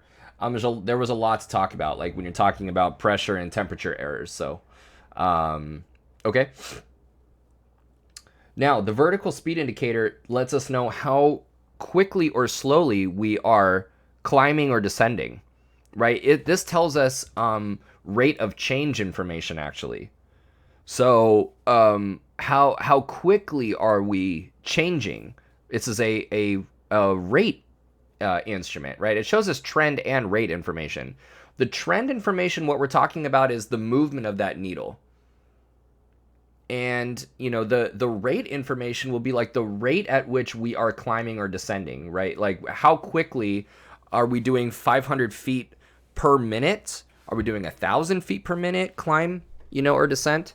It's important to know. It's an invaluable instrument for IFR flying, because the trend information that's immediate, you know, as this is, boom, you know, you pull up very slightly, okay, it's jumping up, but it takes a second to settle. That trend information is extremely useful. You need to know right away, like, am I climbing or descending? VSI is the way to go, you know. Sometimes the movement, well, all the time, like the movement of the altimeter can be really slow, you know. It can be really before you realize, it could be a while before you realize, if all you're doing is looking at the altimeter, you know, you might not catch 50 feet a minute or 100 feet a minute until, you know, quite some time. So, meanwhile, if you looked at your VSI, for that information, for the trend information, you would have that information right away. So that's really, really good to know. The rate information, on the other hand, you know, when you're talking about the needle, the time that it takes for the needle to settle on something, on a number, on a quantity, that, yeah, there's some lag there. There's like a 6 to 9 second lag. But yeah, so what is going on, right? What is going on here? Again, like the altimeter, we have a diaphragm that's allowed to expand or contract. Okay? The question is what is causing that diaphragm to expand or contract? All right. What happens is the instrument is hooked up to the static line only. No other source. So like we were saying, the altimeter is a static instrument. So is the airspeed indicator, right? But the airspeed indicator is hooked up to the pitot tube and the static port. So you've got a difference in pressure that it's measuring between those two instruments. The VSI is also a differential pressure instrument like the airspeed indicator, except the difference in pressure does not come from the static port and the pitot tube. The difference in pressure comes from this little guy right here. The calibrated leak is the main defining component, you know, in the anatomy of the VSI that creates the difference in pressure. So let's look at how this does that. Let's look at okay, let's really quick before we talk about climbing or descending. There's the calibrated leak right here. There's the diaphragm right there. And as the diaphragm's allowed to expand or contract, the needle moves, okay? There's the static line is allowed to, you can see here, the static line runs to the leak right here. And in this portion, there's static air that's allowed to go, that's bypassing the calibrated leak right there, bypassing it and going into the diaphragm, okay? So there's air that is entering the diaphragm or leaving the diaphragm, and also air that is outside of the diaphragm, that's in the casing, that is allowed to enter and exit through the calibrated leak. You can see that, right? So right here, normal static pressure is bypassing the leak through the static line and into the diaphragm, freely flowing in and out of the diaphragm, free flow. The airflow in the surrounding the diaphragm, on the other hand, in the casing, is restricted. the flow is restricted through and bottlenecked through the calibrated leak. And so since the air entering or exiting the casing is restricted, there ends up being a difference in pressure. There ends up being a difference in flow in and out of the casing versus in and out of the diaphragm. Remember, in and out of the diaphragm is free, right? There's the static line right there. Boom. It bypasses the in and out of the diaphragm, bypasses the calibrated leak right there. So let's look at what's happening in a climb.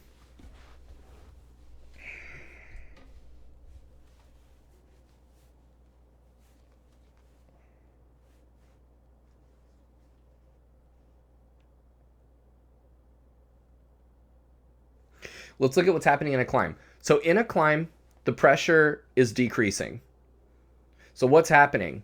The pressure in the static, there's less pressure around the airplane. Pressure in the static inside the instrument is evacuating. It's leaving the instrument, right? It wants to leave. And so it's leaving the static line. All right. So as it leaves the static line, it's drawing air out. There's air in the diaphragm and there's air in the static port, or I'm sorry, in the casing. And presumably, like in level flight, okay, in level cruise trimmed flight, 0 VSI, these pressures are equal. There's the same pressure inside the diaphragm is equal to the pressure of the air inside the casing, and the VSI shows 0. Remember, it measures the jumping up positive or negative of the VSI is based on a difference in pressure. So if there's no difference in pressure, there's a 0 on that VSI. Okay. Now as we depart level flight and we pitch up steeply and we're climbing like crazy, the air wants to evacuate very quickly, very, very quickly.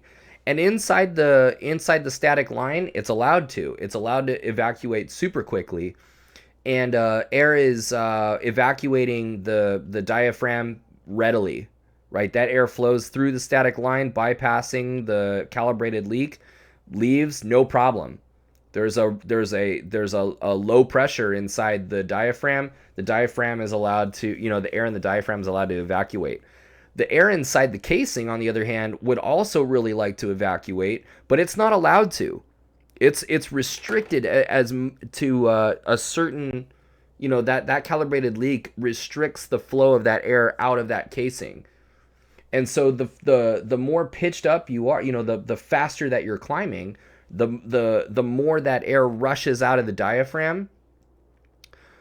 The more air is leaving the diaphragm, the air is not allowed to leave as quickly in the casing. So the more quickly that you climb or descend, the bigger that difference in pressure is. That there's a relatively high pressure around the diaphragm and a relatively low pressure inside the diaphragm. And that relatively high pressure is squeezing that diaphragm down, right? There's relatively high pressure around the diaphragm. And so the squeezing down of that diaphragm as a result of that difference in pressure results in the showing a climb. And that thing is pinned down like that. Same thing in a descent where the air pressure is increasing in a descent, right? So air is allowed to rush into the diaphragm, and air is not as allowed to rush into the casing as it is in the diaphragm. Free line, remember, free static air from the outside rushing into the diaphragm. It's restricted. The airflow inside the casing is restricted, and there's a relatively high pressure inside the diaphragm and a relatively low pressure outside of the diaphragm. And that difference in pressure results in the diaphragm expanding, and that shows a descent. And so, yeah, the more rapidly you're descending, the greater that difference in pressure, the more squeezing or expanding the diaphragm is experiencing, then that instrument is going to reflect that in the needles. Yeah, go ahead, Mo. I have a question on this practice exam on the stuff you just taught me with the pitot-static system. What you got? Go for it, man. Go for it. I'll do my best. Let's see what you got. Oh. Oh, dude, nice. You said you just got one. You got one correct. Dude, sick. That's awesome. Nice job. Well, it's good to know that I kind of know what I'm talking about. It's good confirmation. So thank you. No, but that's awesome, man. Congratulations. That's cool, man. Was it about the VSI, or was it pitot-static system in general, or was it altimeter? Probably altimeter errors. Was it the errors that we talked about?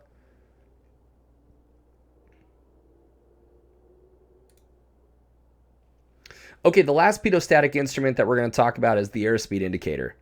And this is the only what the pitot-static system drives. Gotcha. Very nice. Very nice. Very nice. Very good. Very good.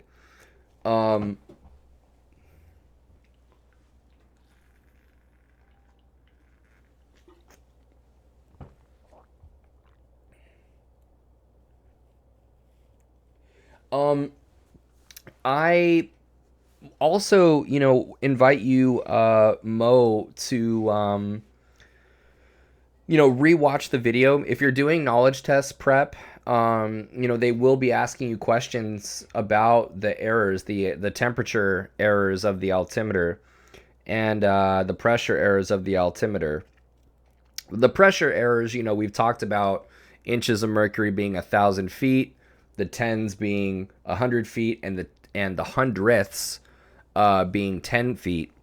And so, with an altimeter setting, you can determine things like the pressure altitude. We talked about that.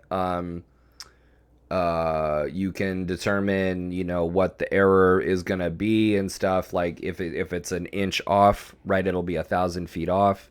So, but with the temperature errors, I want to make sure that, if you have any questions, feel free, let me know, because those will also come up on the knowledge test. And you want to move away from the thoughts of,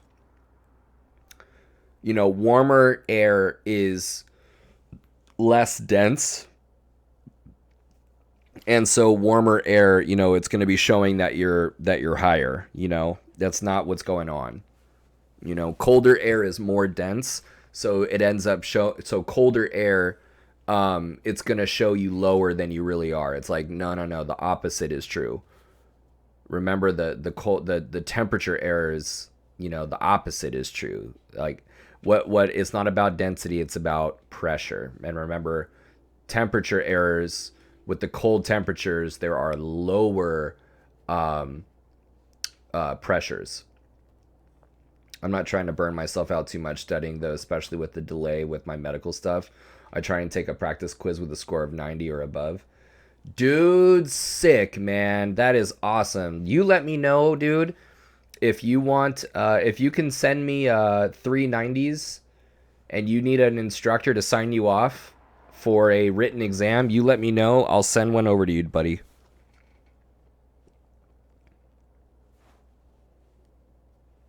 I see you in here and you're in my ground classes and stuff, and like you're out here doing your own thing, like with your written exams. Like, I got your back, dude. Certified Evil, I love it, dude. Damn, I should have been a pilot. Still happy with my job though. Hey man, that's more than a lot of people can ask for. I'm really stoked for you that you're happy with your job, man, because yeah, a lot of people would kill for that. But it's not too late to be a pilot. And you know what? You don't have to do it for a job. You can do it just to be a pilot. So that's the cool thing about that. So the airspeed indicator, and by the way, I'm really glad that it's you can see something on my channel that inspires you to say that. By the way, that's awesome. The quizzes I practice on aren't full ones though, only 20. That's okay. That's okay. If you can, what I would say is, if you want to show me, a 60 question practice test, like when you get up to that point, and you've done 2 or 3 of those with good scores, like, dude, I'll send you over an endorsement, no fucking problem, man. Okay, man. So the airspeed indicator, what does it show you? It indicates your airspeed. Okay. Um, this is the only pitot-static instrument that uses the pitot tube, and as we alluded to before with the VSI as a differential pressure instrument, um, this compares the difference in pressure between the total pressure in the pitot tube and the static air pressure from the certified evil with the follow. Thank you so much. It compares the difference in pressure from the pitot tube and the static air from the static port. We said that the ram air is considered total pressure because we've got not only static air pressure in the line in the pitot tube, but we have ram air as we're going through the air. You said, yeah, but my work is quite a busy schedule. I never know exactly when I'll be working. If I ever have time, I I will definitely get a recreational. Is that what you mean by that? Recreational cert. That's awesome, man. That's awesome. Yeah, you could do a lot of the footwork, a lot of the leg work in flight sim, and kind of like what Mo was saying, like he's just on top of the written exam, and channels like mine, or there are like a few others on here too that you can get really good information, just at least being in the world and like understanding what's going on and just kind of getting well versed. Like that's really what it's about, and then the path is whatever you make of it, in whatever time. It took me a year and a half for my private, so the path is what it is. So yeah, this the pitot tube measures dynamic pressure. Same thing. We're trying to inflate or contract a diaphragm. And this is pretty simple. The more air we ram into that pitot tube, the more we increase the total pressure. The more we increase the difference in pressure, the more that diaphragm expands, and it's indicated to us as a airspeed increase. We have different types of airspeed, and it's just important to know what types of airspeed they are. Answers to knowledge test questions are in here as well, just in terms of what they are, like what are these things. Indicated airspeed is the airspeed as indicated on the airspeed indicator. The color-coded markings and are examples of important limitations of indicated air that are indicated air that are. We understand and fly the limitations of the aircraft based on indicated airspeed, not true airspeed. So it's important to know that like the airplane will stall at the same indicated airspeed regardless of true airspeed. The flap operating range is the top of the white arc. The normal the top of the green arc, maximum structural cruising speed, indicated. It doesn't matter what the true airspeed is. In terms of aircraft limitations, we go off of what is indicated, right? When we're coming in on an approach, and we need to be, we're coming up to short final, and we should be 60 knots or whatever it is, 80 knots, depending on what you're flying. You fly the indicated airspeed. You don't fly true, right? Calibrated airspeed is something that you can look up it's on some airspeed indicators, but you can look up the calibrated airspeed in the POH. There are conversion tables to go from indicated to calibrated, and the difference is that calibrated airspeed is a manufacturer determined metric that takes into account what your indicated airspeed is and corrected for the fact that as you slow, for what are called position errors. These position errors come from the fact that as you slow down, that angle of attack increases in level flight, right? Of course. In level flight, as you slow down, angle of attack increases. That air is actually not entering that pitot tube totally perfectly, right? Or that static port is on the side of the airplane, and that air is not perfectly static. Like that air is moving around the airplane, right? It is static pressure, but it's not still air necessarily. It's still air compared to what's coming into the pitot tube. But yeah, like there's an error there. When do you ever reference true airspeed? Fantastic question. First of all, what is true airspeed? True airspeed is the speed that you're actually going through the air. And it is a function of the thinness of the air around the airplane. So in other words, as the air gets thinner, as the air gets thinner, the difference between indicated and true increases actually. In other words, for a given indicated airspeed, as the air thins out around you, you are, for a given indicated airspeed, you are going faster. There's a faster and faster, truer airspeed. So, why is that, and why is that useful? Because I still haven't answered your question yet, Apex. I was like building up to that.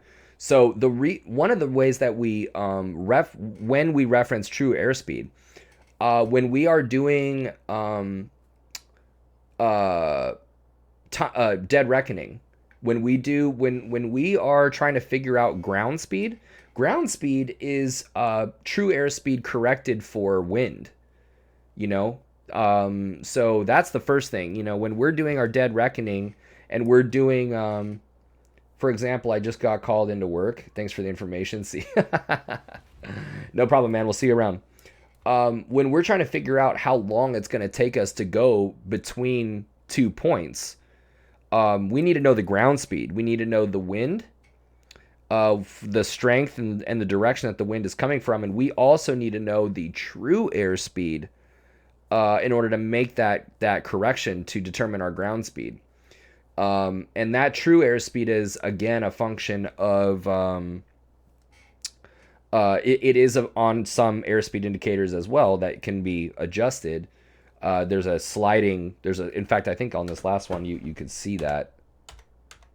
Yeah, so see right here, there's a ability to kind of put your pressure altitude against a outside air temperature. And you can read that true airspeed down here, you know? So, true airspeed is more for ground speed. True airspeed is used for ground speed. True airspeed is used also, therefore, for time, distance, and fuel calculations. Because look, if you're trying to figure out how much, in other words, how much fuel you're going to need on a trip, it's important to know how long you're going to be on that trip, and how long you actually spend flying through the air due to the thinness of that air at different altitudes. That is important to know. It's important to know that, yeah, you're going to be doing 100 knots indicated, right? But your true airspeed is maybe 110 or 115. And then, you know, but you have a 5-knot headwind.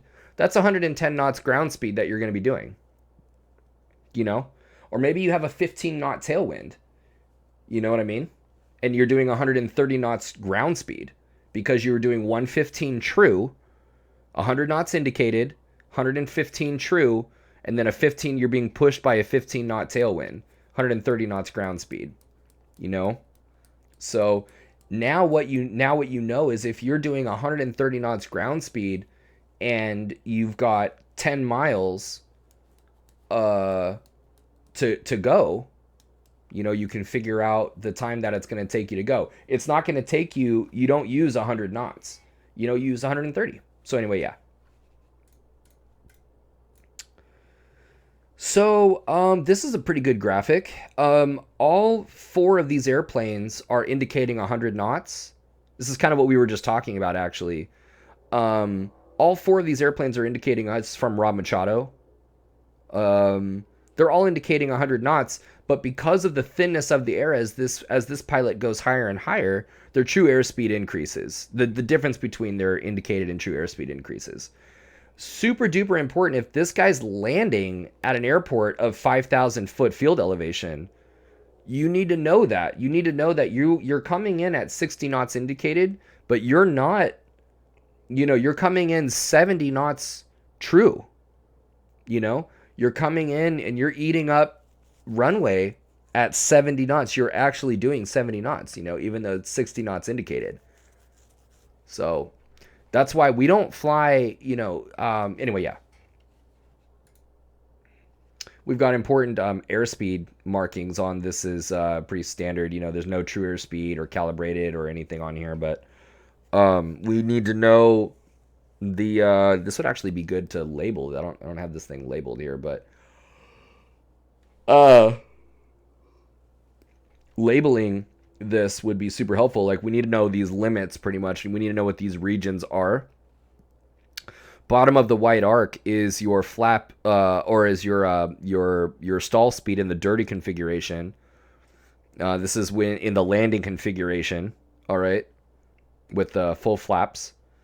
Bottom of the green arc is the stall speed when you are in the clean configuration. Wow, didn't know that you go faster when you're higher. Yeah, you go faster when you're higher. And that's why, and that's for a given indicated airspeed, right? This is all relative. If we have a constant indicated airspeed, the higher you go, the faster you're going, actually.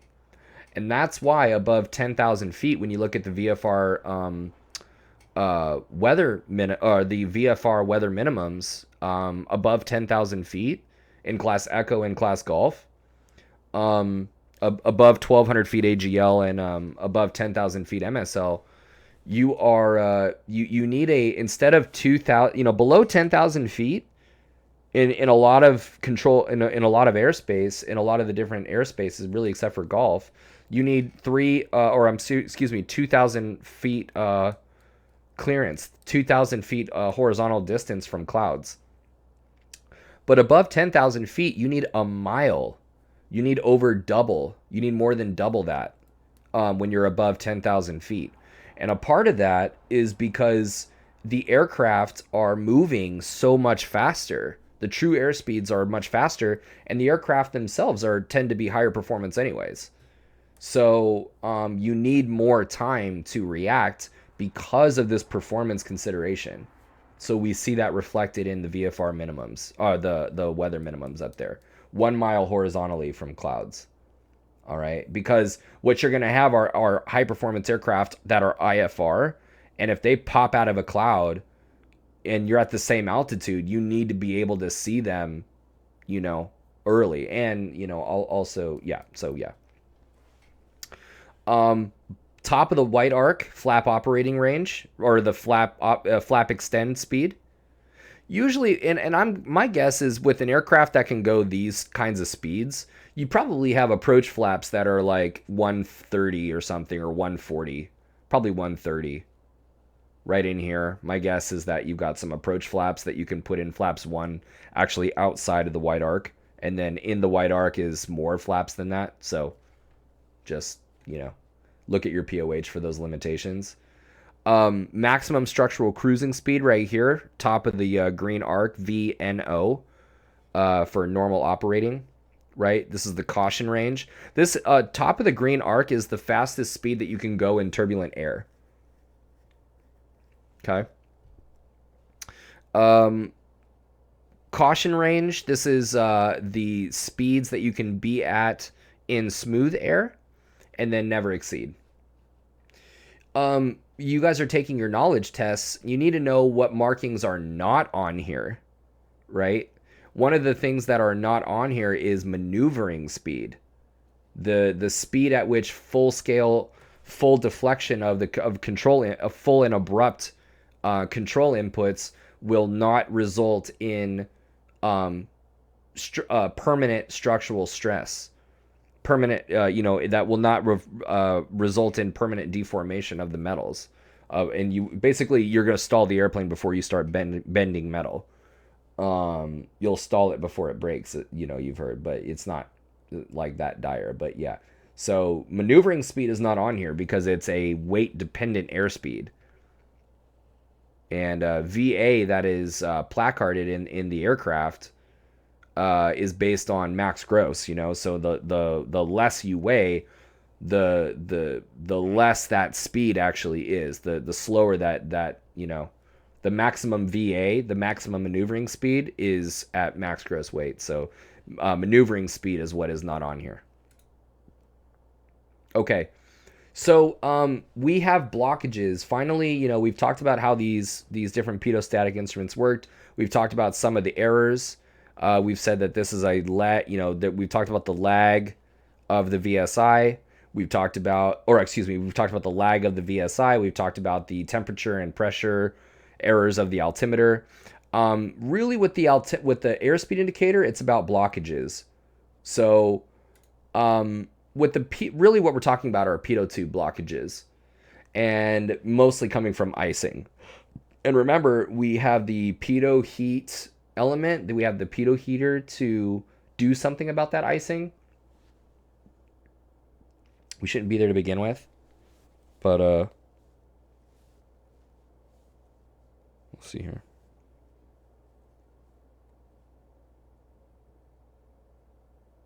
Cool.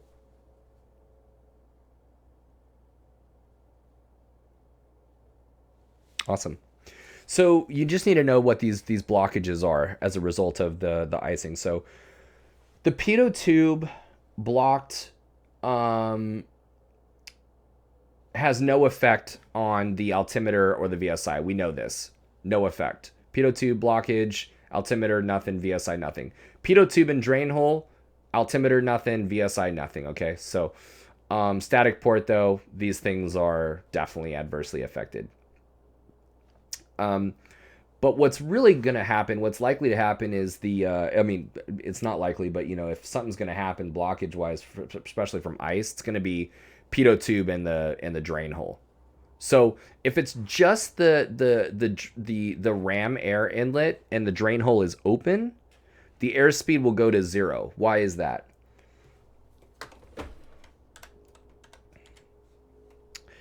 Inside the airspeed indicator, right, we have it's open to the static port and it's open to the pitot tube normally. And as the pitot tube fills with air, that pressure increases and that is allowed to expand, and then boom, it shows a larger and an increasing airspeed. As you slow down, the pressure decreases and static air wins over, and it compresses the diaphragm. If you block this ram air inlet up with ice, but the drain hole is open back here, all that air is allowed to escape, and you essentially have a static port right there. And it's just static air that's in that line. You know, air is allowed to go in and go out, but it's not ram. It's not total. It's just static. So you've got static air now that's in there, static air pressure, and you've got static air pressure outside of the diaphragm, right? There is no difference in pressure. And so as a result of there being no difference in pressure, we see an airspeed indicator of 0, right? There's no difference. If the pitot tube is totally plugged up and the air is trapped inside that diaphragm, then your airspeed indicator behaves more like an altimeter. And the reason why is because as you climb or descend, the only thing that changes is the static air pressure around the diaphragm. Right? As you climb, like let's say that this whole thing is iced up right here, cat toy. Let's say this whole thing is iced up, right? The drain hole is plugged and the air inlet is plugged. But the static line is open.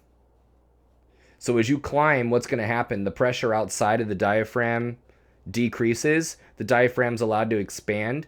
Normally, when the diaphragm is expanding, it's a result of increasing airspeed. Of increasing airflow, of increasing air pressure. Right, of pressure increasing inside the pitot tube, and that allows that diaphragm to expand, and the airspeed indicator goes, oh, the diaphragm's expanding, we must be getting faster. It's not what's going on. The airspeed indicator is plugged up, and you're climbing.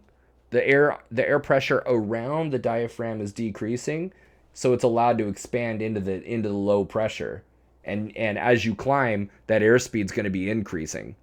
Super confusing. Right? We know that as we climb, the airspeed is either going to stay the same if we've added power, or if power's been the same, then we're going to start slowing down. And that can be very, very confusing and can lead to disorientation. Okay? So those are them. Cool, man. When we come back next week, we will talk about the gyro instruments. You know, we'll review these the three Pito static instruments. We'll talk about these gyroscopic instruments. We will talk about what we mean by it. What is a gyro? What are their errors? We'll see the attitude indicator actually is relatively error-free. Mostly it's about what do they tell us and what do they not tell us. And then we'll have a little bit more complete picture of what's going on in the six-pack. Okay? So for now, let's hop in the airplane. And I'm thinking we get up there and we fly around. We do some climbs and descents, and we look at what the instruments are telling us, and maybe do some VOR work, you know.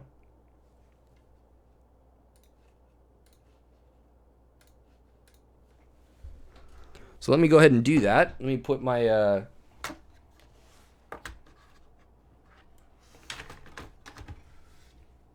sim together.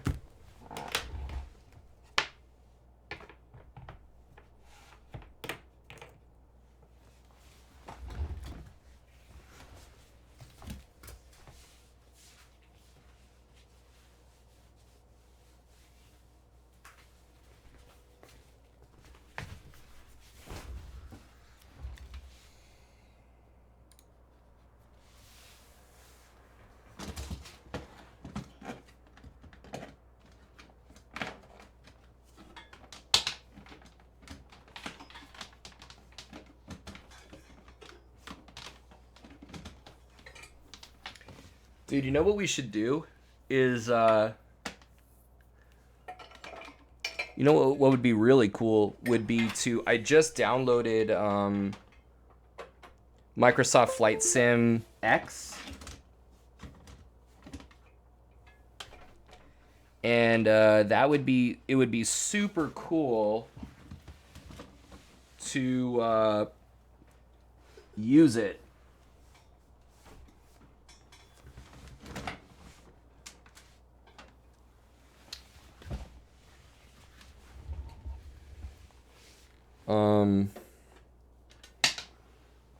I would love to what you were covering today with instrument failures. I was watching this video by Flight Insight. Let's check it out.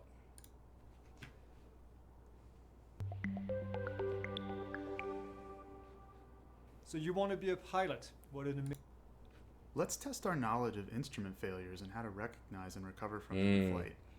As you already know, the 6 primary instruments are grouped into 3 based on which system controls them. You've got the Pito static system, which controls the airspeed indicator, the altimeter, and the vertical speed indicator. There's the vacuum system, which works the gyros in the attitude indicator and the directional gyro. And then there's that's funny that you posted this. This guy's using Microsoft Flight Sim X, actually. Identify which system has failed while we're in flight without I do love the way that this program behaves. I think it actually handles much more. Which instruments have failed and which are still working, and determine how best to return to level flight. Let's look at a few scenarios.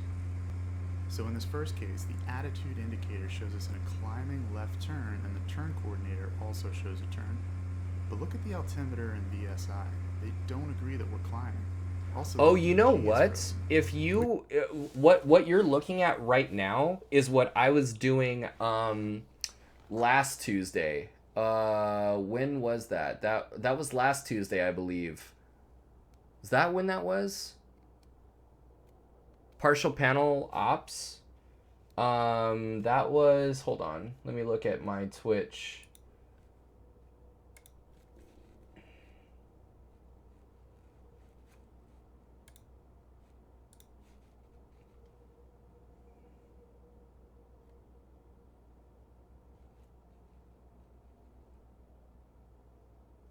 Oh, that was, no, on the 4th. Yeah, so last Tuesday. Exactly. If you look, let's see, and that's on my YouTube, right? What was that? Wearing a samurai cat shirt? Yeah, I think I saw that actually already on my YouTube. So, yeah, if you want to check that out, I definitely recommend it. and we go through, we add to the full panel scan that we were talking about the previous previously on Congratulations. I don't know if you guys listen to Crystalia.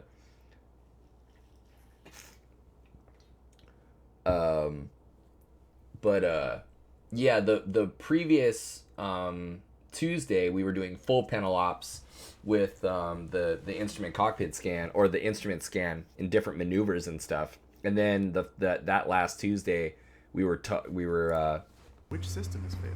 looking at failed It looks systems. like it's the vacuum system, which affects the AI and DG. We'll correct for this by rolling wings level, referencing the turn coordinator, and keeping our pitch level by referencing This is a great video, the though. SI and altimeter. Now we can resume our flight knowing that the AI and DG are in op. Also, you have the vacuum Here's another enunciation scenario. up there. This time we're starting in level flight but beginning a right turn. Does anything seem off? Which system isn't working?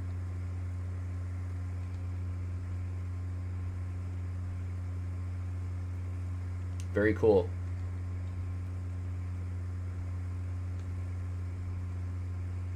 Notice the turn coordinator is frozen.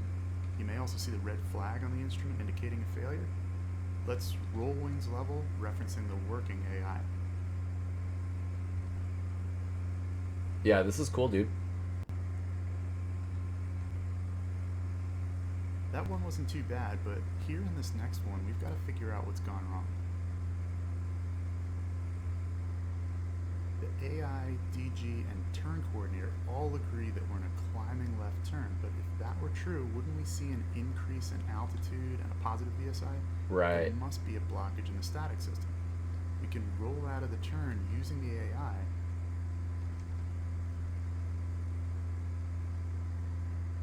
and we can fix the static blockage in the Cessna by opening up an alternate source of static air from inside the cabin. Once that's done, the altimeter, VSI, and airspeed indicator will all be working properly again. Nice.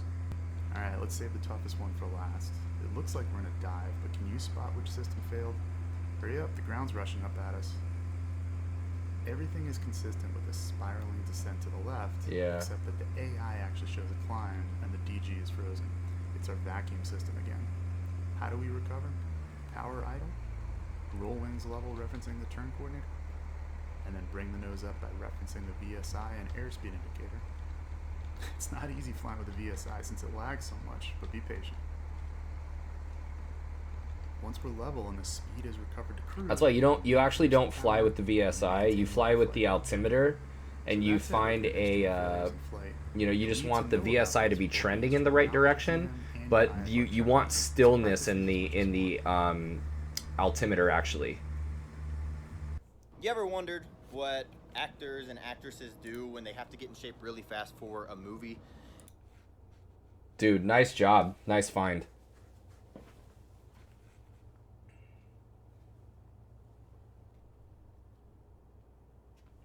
Okay, so what should we do, man? Let's do some Microsoft Flight Sim. I was thinking we could do some Flight Sim X in the Learjet.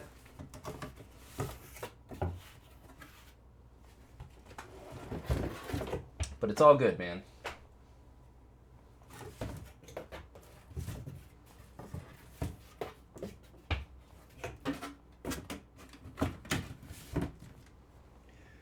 Oh, I kind of posed this question in the beginning, by the way, of this at the beginning of the stream. Does anybody in here have experience with downloading aircraft for Microsoft for a Flight Sim X, FSX, and loading it in? Because I downloaded the aircraft, I extracted it to the aircraft folder in the FSX path, and the aircraft doesn't show up. Two different aircraft.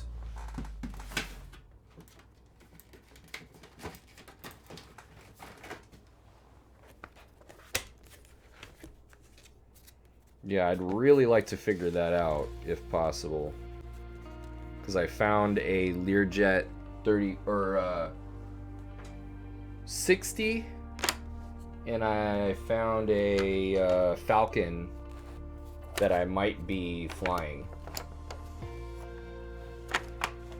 If these God willing, if these interviews go well.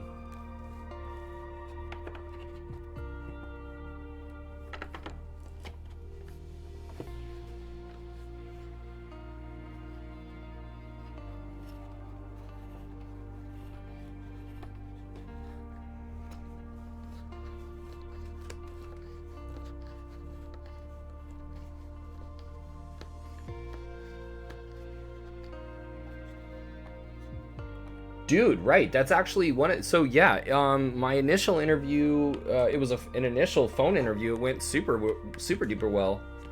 That was last. When was that? Last Friday on the 7th. Spoke with the director of ops. Went really well. Connected on a lot of important important ideas.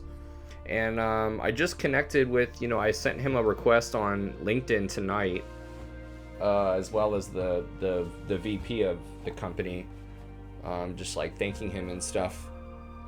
But my hope is that I will get a call back from him, actually, like maybe in like a week or so.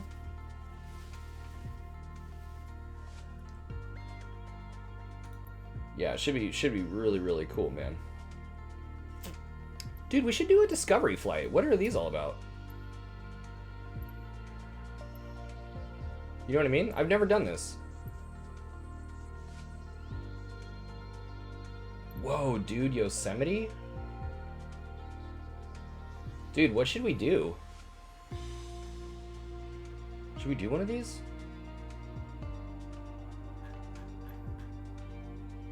Naples?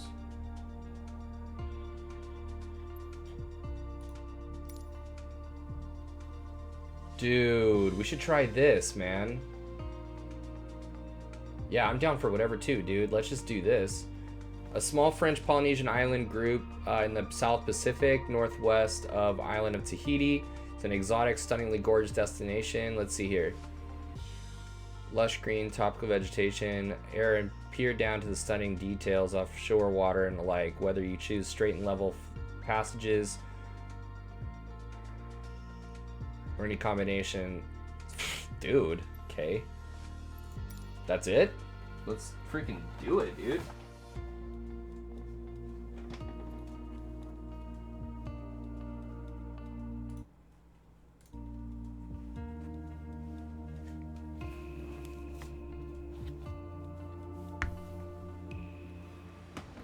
Damn.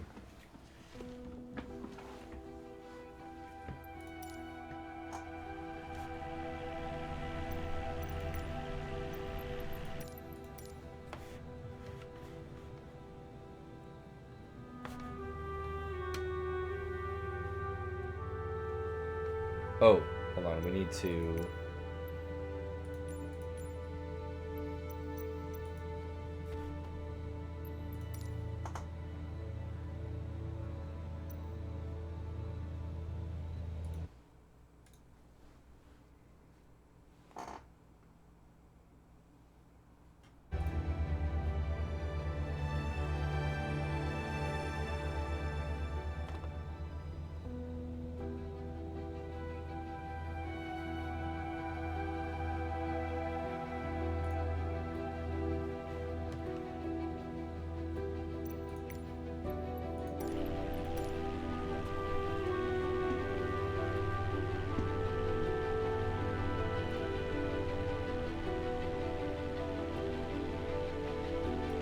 Dude, how do we get the HUD off?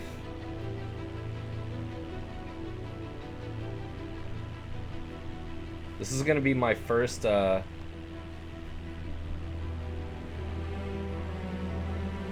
will be my first, water landing.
Dude, is there like an objective? Or is this just like sweet ass places to fly around at?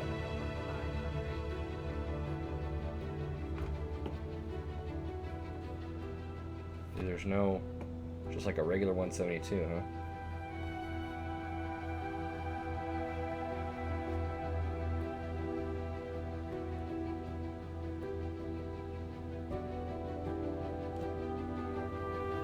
This island is like crazy, dude. Look at this shit. We're, what, 1,000 feet up?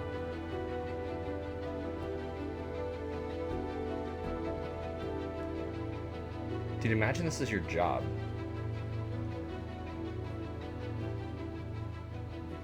What the fuck? 500.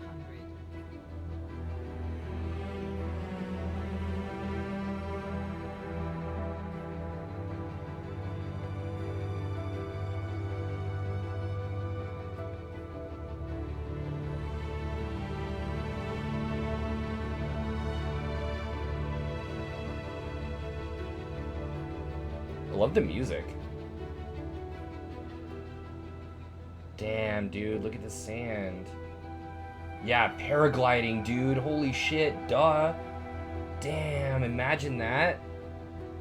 And imagine, dude, I remember, I think I was in Hawaii at this time, but I was like a lot younger. We were paragliding. Look at the water reflection, dude. God damn, look at that water. I kind of want to explore like these little islands over there. But I was a kid, parasailing, I guess, being pulled by the boat. And, dude, you could see up above, you know, looking down, obviously, there was like a school of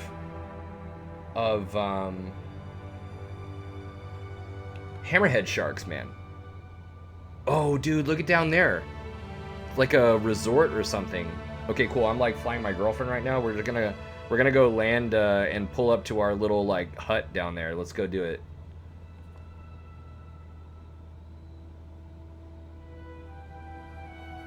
I'm gonna go for this one right in there.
So weird to be this close to the water.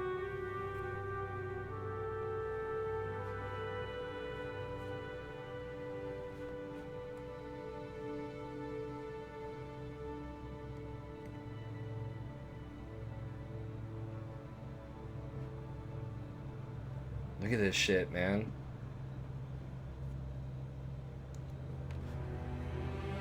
Second notch of flaps.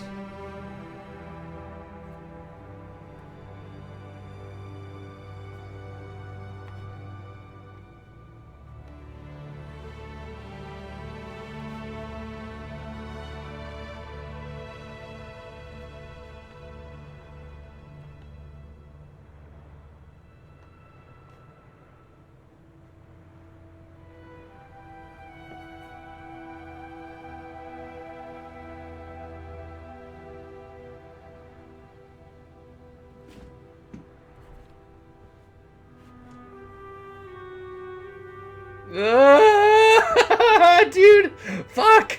No! Oh! Oh, man. That's funny. Yeah, dude. So,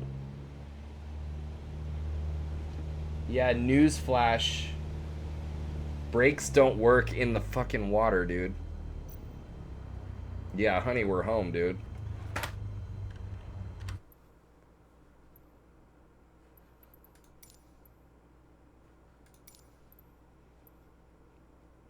Wow, Mount Everest, dude. Yeah, we should check these out. San Francisco, Yosemite. We gotta do Yosemite, dude. Oh, and the Cub.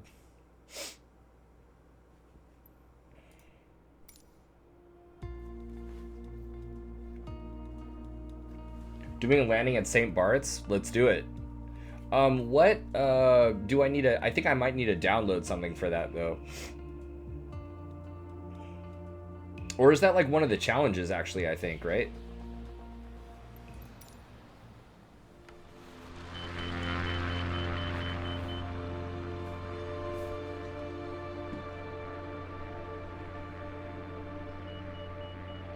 Pull up.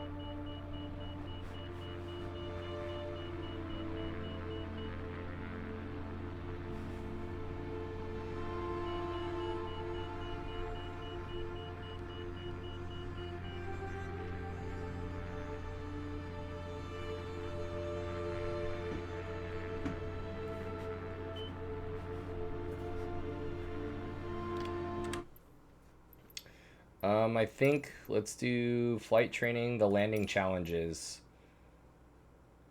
Famous, epic. Oh shit.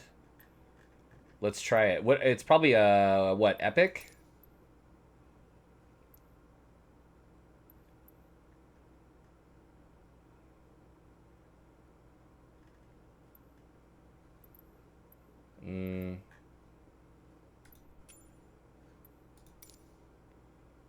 Jackson.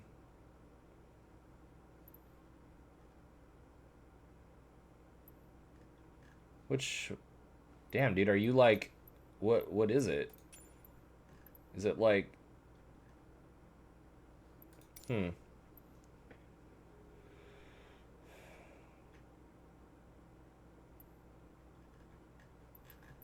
don't see it there, buddy.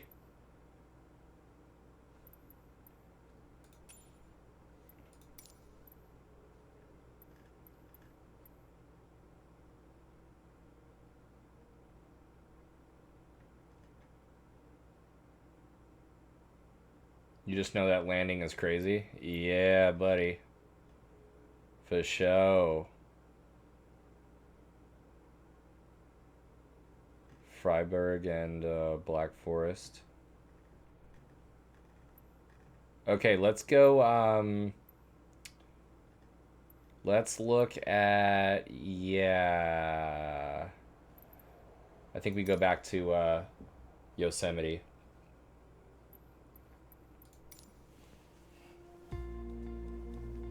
I actually want to go back to try that water landing again.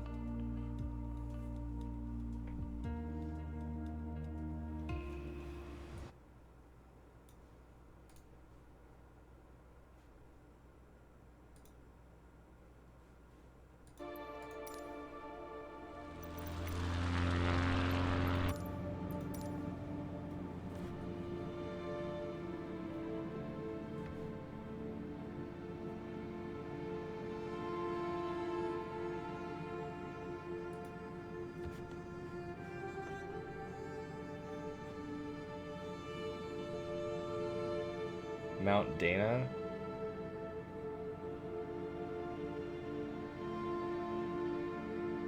Damn, this is like some like Lord of the Rings shit.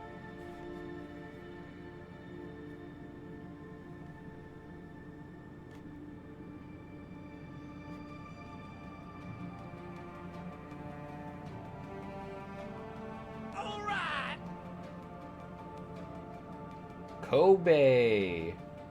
Or Kobayashi, actually, I believe. Thank you so much for the follow. Dude, right now, we're just doing epic, like, discovery flights. I haven't messed with any of that yet.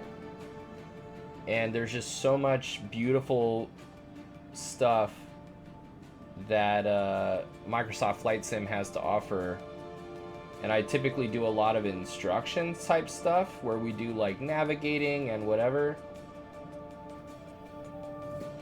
Not a good place to crash, yeah. Is there a good place to crash?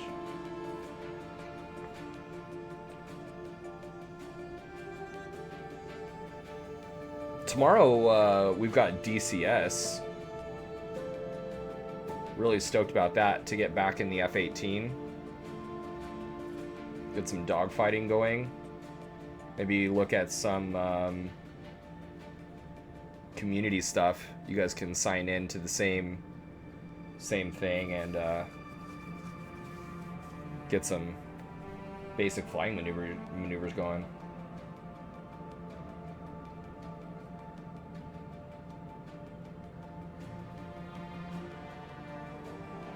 Mammoth Peak, huh?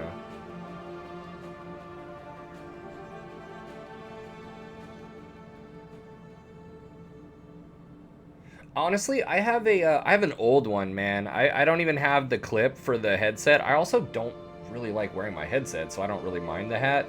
But I think it's like Track IR 4 or something like that. What are they, probably on 7 now or 6 or something?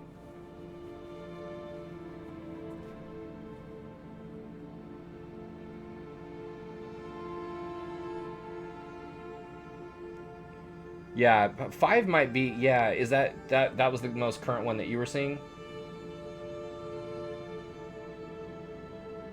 Oh yeah, dude, I mean, you can see what's going on here. Like, it's beautiful. Like, yeah, 5, I think you're right about that, actually.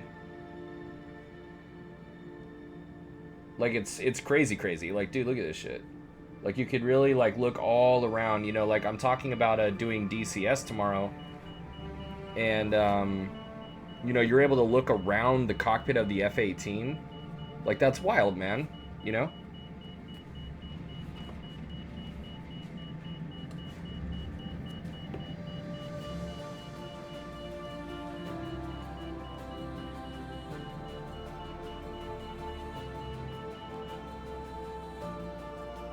Exactly.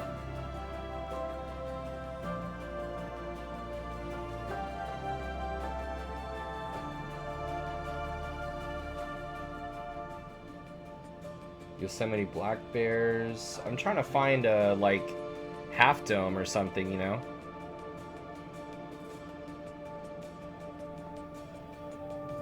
Oh, dude, you're solo prep? Oh, then you know what? You gotta get that that IR tracker then. Yeah, solo prep, you're in the pattern. You need to be able to, like, check your wingtip like that. Boom, you know, boom. That's gonna be really, really helpful, like, for you to be in the pattern.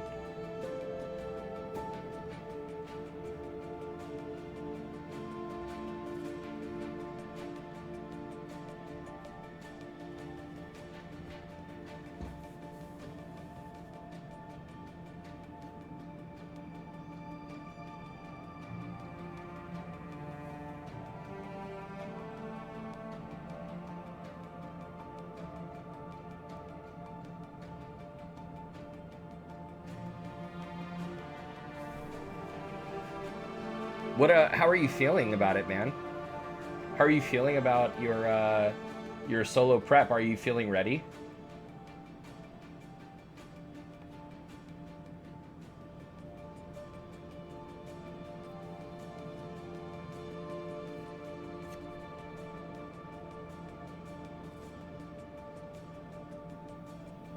Dude, beautiful, man.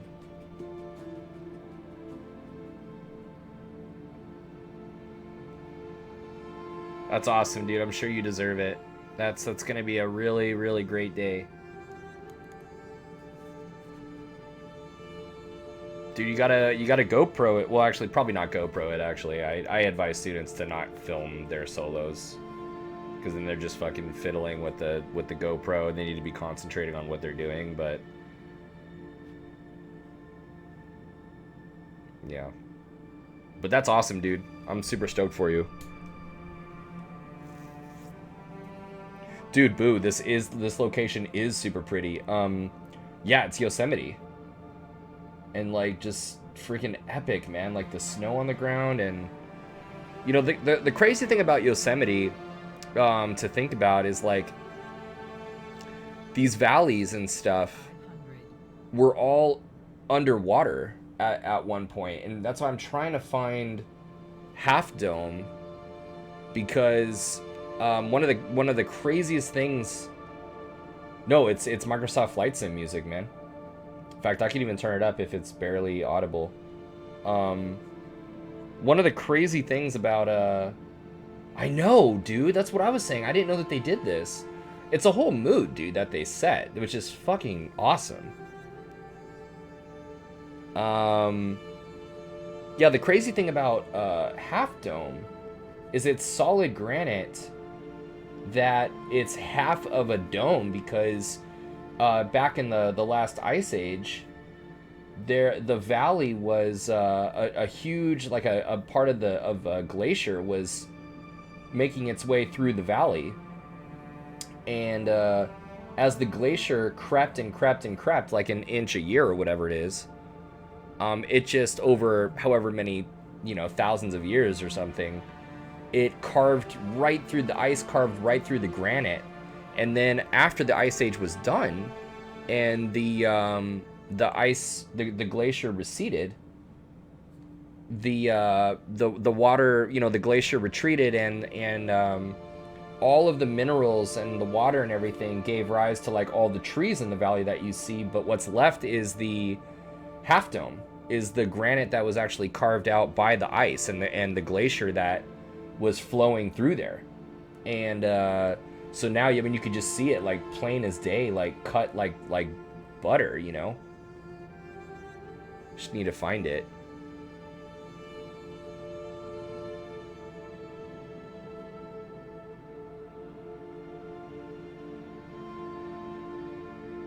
Potter Point. I don't know. I'm probably heading in the literally opposite direction than I should be going.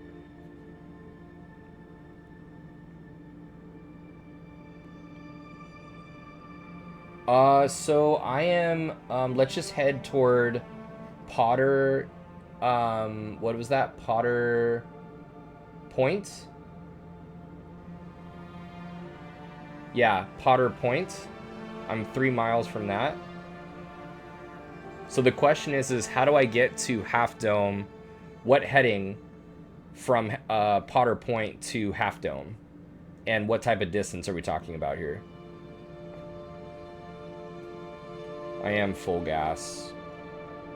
What am I doing on fuel?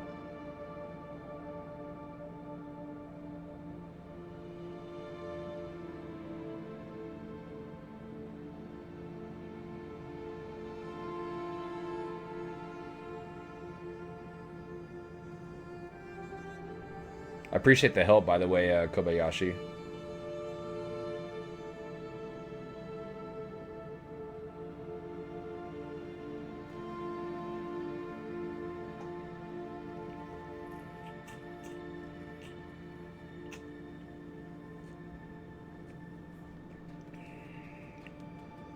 Yeah, I think this is Potter Point beneath us.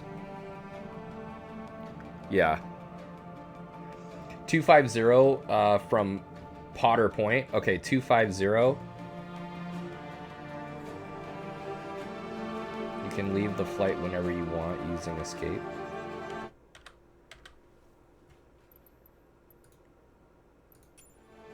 How do I get this shit? There we go. All right, you said 250. Now, on a 250 from Potter Point, like, what kind of distance are we talking about?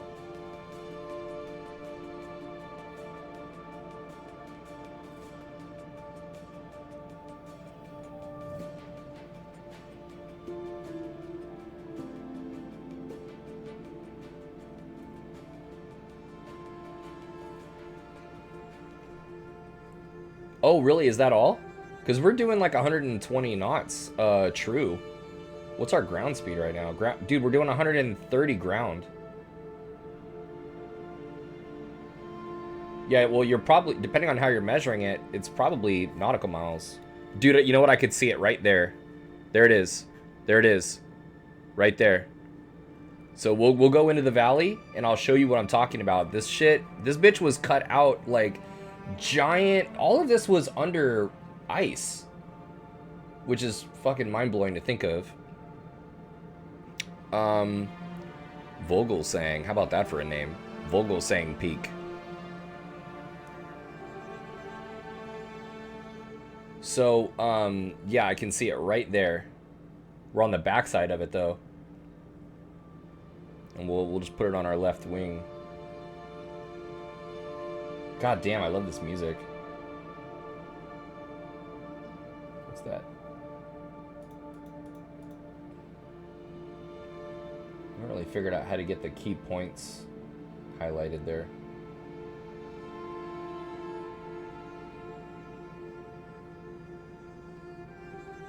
Yeah, Yosemite Falls, exactly. Yeah, we're well on our way.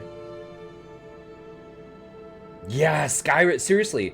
Dude, maybe that's why I'm like in love with it, man, because it's like, you know, you're just walking through the forests or like the plains, you know, or you're like, I feel like I'm like, you know, walking you know, right outside of through the plains, like right outside of Whiterun, just in the wide open fields, dude, with mountains on either side of you, you know, and a giant's like encampment over in the distance and shit. And then you can hear the faint like, you know, like the echoing like dragons like roar from fucking Markarth and shit.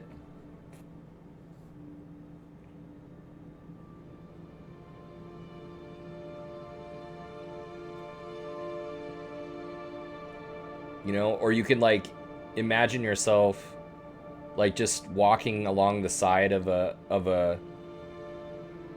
okay, Frodo. Whatever, dude. My feet are hairy too. Not like that though.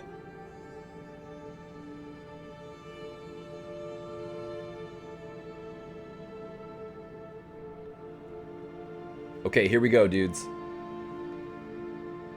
Yeah, there's Half Dome right there. So this is the valley that I was talking about that was like up to its fucking elbows in ice. Totally covered in ice all down in here. Imagine that depth. Dude, that's easily a couple thousand feet. And that is a super tall peak of, this is all granite, but we'll get closer. Like this was all, imagine this all covered in ice, a valley of ice as the glacier moved through here and carved its way through these and formed these valleys, and just ate its way right through that solid granite right there. And when you pop out that, you can't even really, Microsoft Flight Sim does a beautiful, like this is gorgeous, of course, but if you look up Half Dome, like it's even weirder fucking looking than that. By the way, Kobayashi, nice fucking job, dude, on that 250. You're dead on. Exactly, dude. Exactly. Like, so much is under Antarctica, man. It just makes me think of, like, what's under our oceans right now, you know what I mean? I mean, that's essentially what we're talking about. It just happened to be frozen. But if you look at, like, Google images of, like, the shelves that are under the ocean, and like looking at that imagery of where the actual drop-offs are, like, and how far off coast, like offshore, the land actually goes before it drops off into the real ocean. Like, dude, there's a lot of land, like it's shallow for like miles and miles out into the ocean, and then it drops off, you know.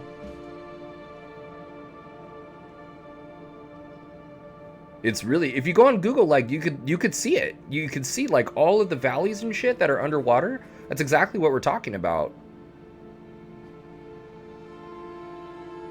It's crazy to think that the biggest mountains are under the ocean. I think, isn't there something that says that?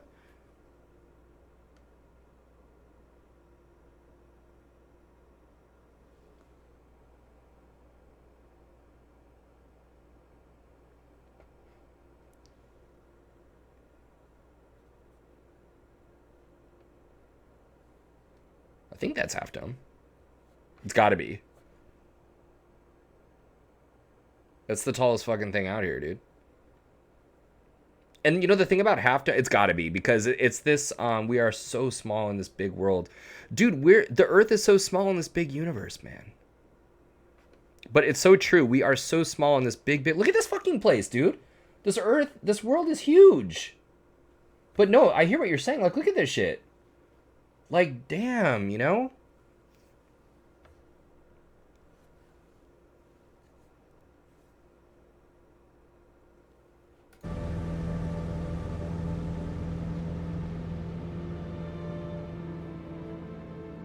Yeah, that's totally Half Dome. There you go. That's what's up.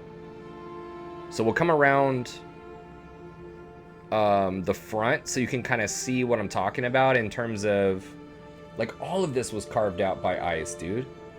And so, like, what you see when you're standing, like, I stood, like, over here, kind of, and you're looking out that way, like, seeing this, you know, like, you know,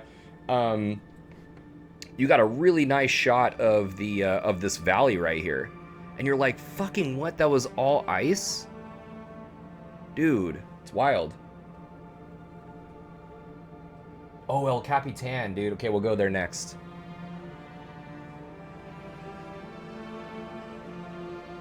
That was. Did you guys watch that documentary? That Free Solo documentary? I still haven't seen it. I've heard.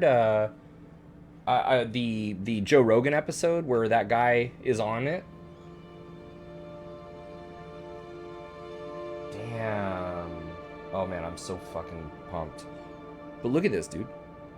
Yeah, I would love to watch. I think it was like National Geographic, right?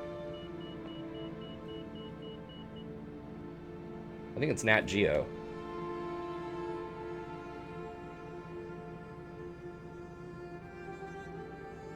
Look at this, man.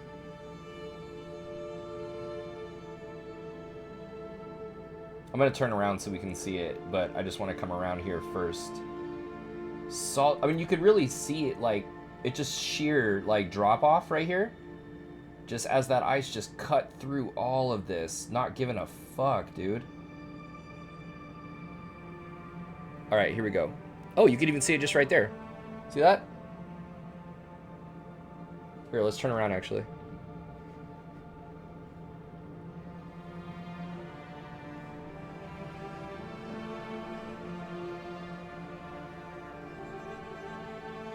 That's what I'm talking about. Look at that. Look how weird that looks. Just cut right through it. Like a bowl. And all those trees and stuff. All of that ice, like, brought in minerals and stuff like that. And it just, you know, gave rise to all those trees.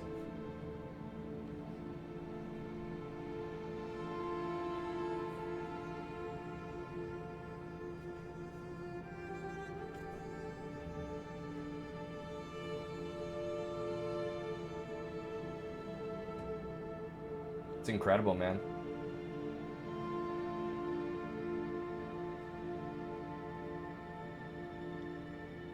It's crazy that you could be... How high are we? Almost 11,000 feet up. And... Oh, fuck off, dude. How do we turn that co-pilot off, dude?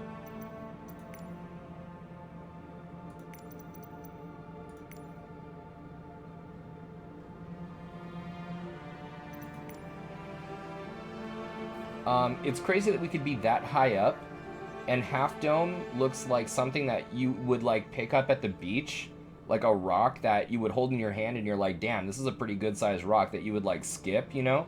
You would throw that rock in the water.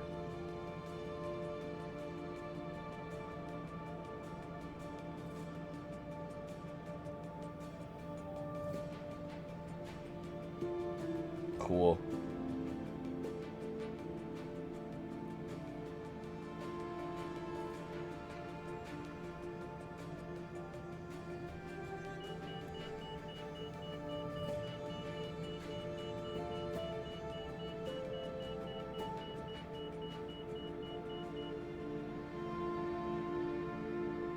Crazy.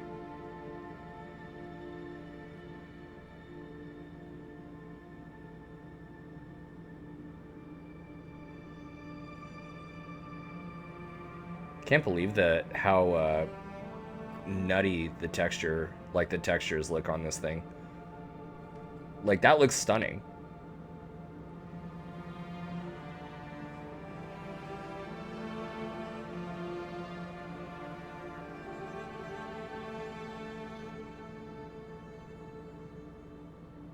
Look at that, man.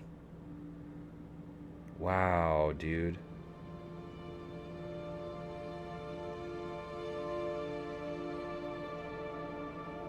I love doing it in an airplane like this too. I think they did a great job choosing like the airplane because you have to be patient.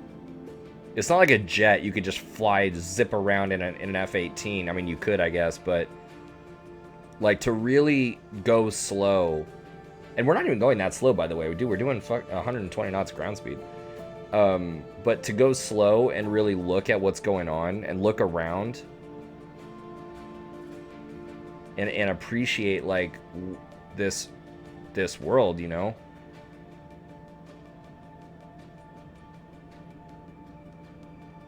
Shit is crazy looking, by the way.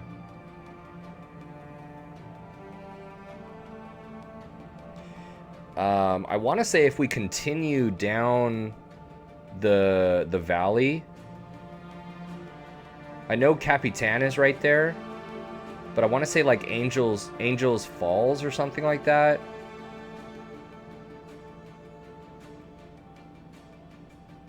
Is also there. Wow, look at that shit. I think there's a way that you can hike up the side, not obviously the fucking vertical side right here, but I mean on the back side of Half Dome, I believe you can do that. Yeah, I think you can, dude. First of all, fuck that, okay? Those of you that know, like, I have like a thing about heights. Yeah, fuck that, dude. Like, I actually am like kind of afraid of heights.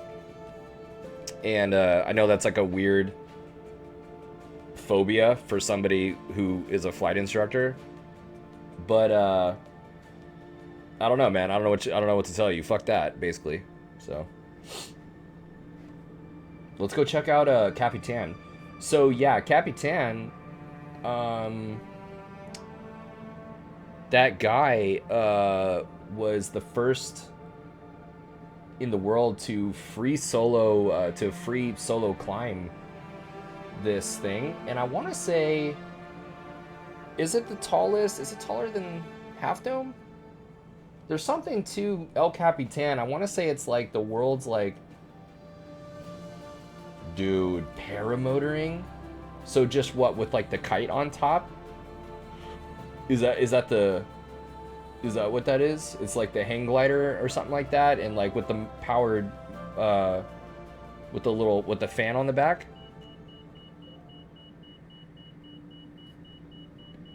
Oh hell yeah, dude! I would imagine doing that, dude.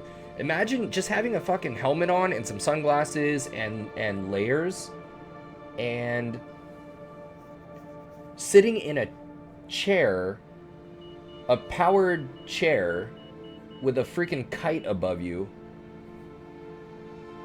and just kicking it. Oh, and then oops, some birds pull up on the side of you, and you guys are flying together. Try not to fucking cry in that situation.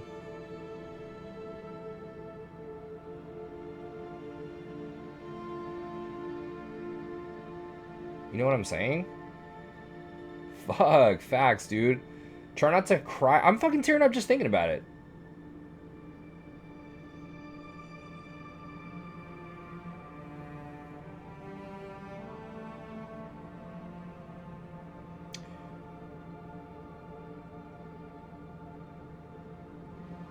Yeah, that's crazy. That dude climbed this face with free solo, which I believe means no safety ropes. Again, fuck that.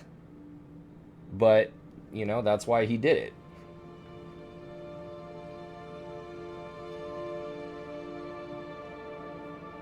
Yeah, that's wild, dude.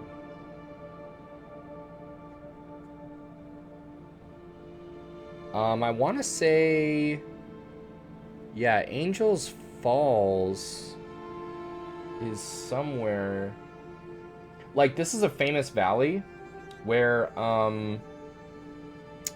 at the end of it, there's like a, you know, you're driving up, you know, early on, like over here, like you're driving all up, right? And like it's beautiful or whatever, but there's a tunnel that you take, and then the tunnel, okay, I can't take this shit anymore, dude. How do I turn the stupid ass co-pilot off?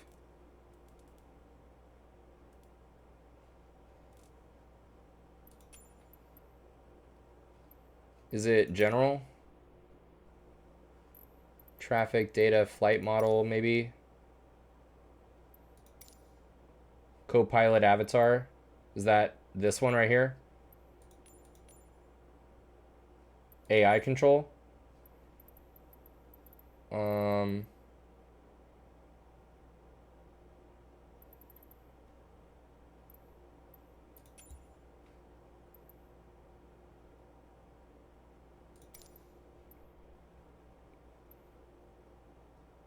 Oh, assistance? Sorry, I'm like all late probably to like what you're trying to help me out with, and it's like frustrating for you. Controls. No.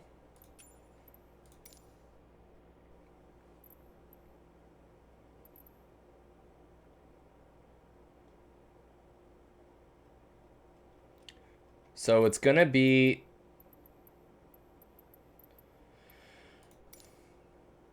accessibility maybe, but what normally on the screen before the flight gets launched. Okay, there's got to be a way to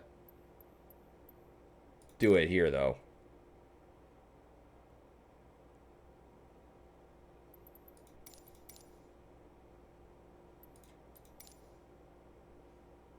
Instructor.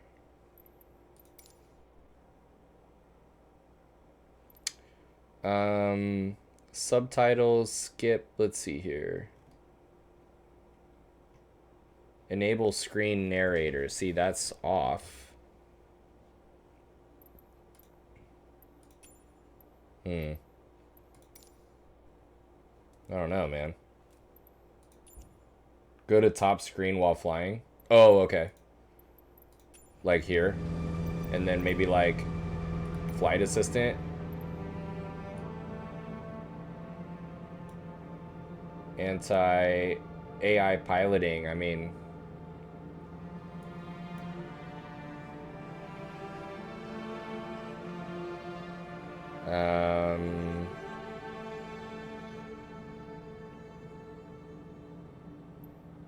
Yeah, none of that shit's on. Oh, Manzanita?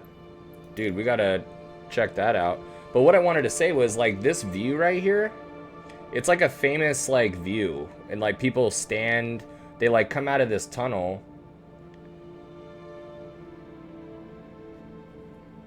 And, you get this view of El Capitan, Half Dome, and, I want to say Angel's Fall, or Angel Falls is, like, over, like, here. It's, like, right here or something like that. And, people stand. Let me get out of here.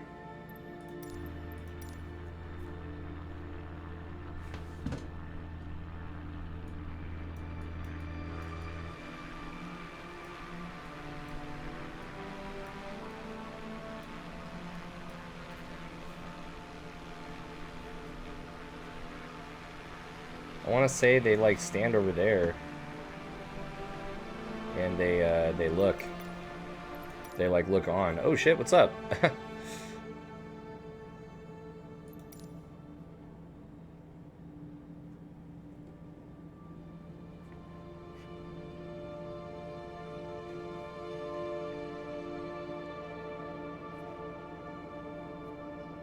gonna go down the valley a little bit more. Let's see. You could skip to 117. New one wheels? Introducing the all-new one-wheel GT. Oh. Never thought I'd be. Park rangers told me that this would be okay because 5 miles from that building all the way. Dude, yes. What's this, buddy? Yes. I love it, dude. That's so epic.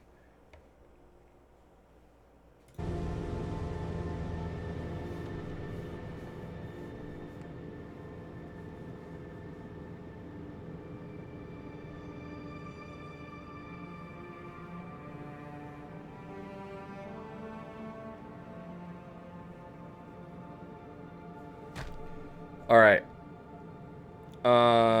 Let's go different location. Ooh, you know what? I'm gonna see what that marker is over there. Dude, yeah, El Capitan, that'd be freaking nuts.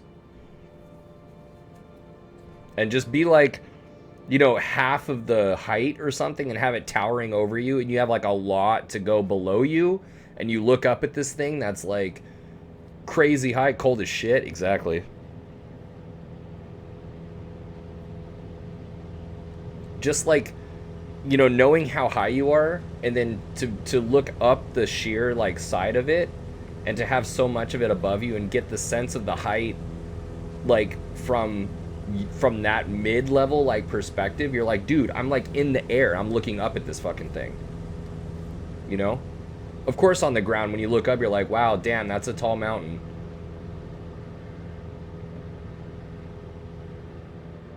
Ooh, my god, imagine. Damn. Imagine the challenge though of that, with the wind and like the currents and everything coming over that thing.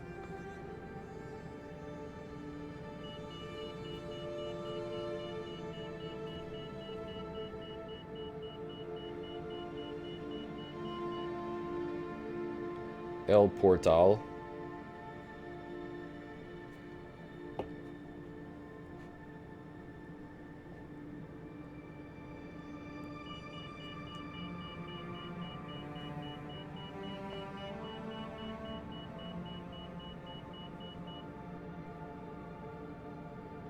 Is this all like, this looks like mist and like kind of cloudiness a little bit.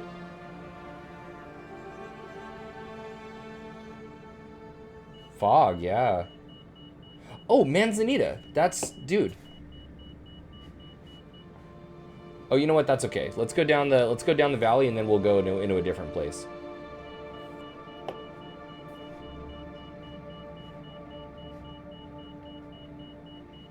Dude, we've got ice on the windshield, dudes. Look at that. The ice right there. It's on the windows. Look at that shit. Whoa, that's fucked. What's the temperature outside? It's -9.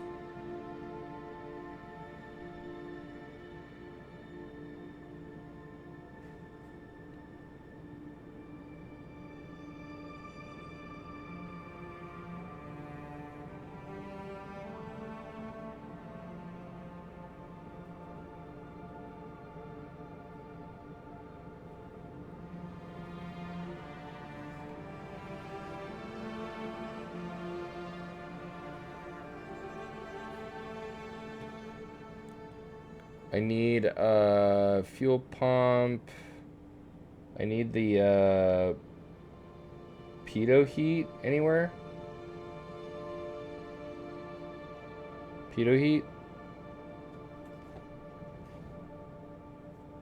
I've got cabin heat. 500.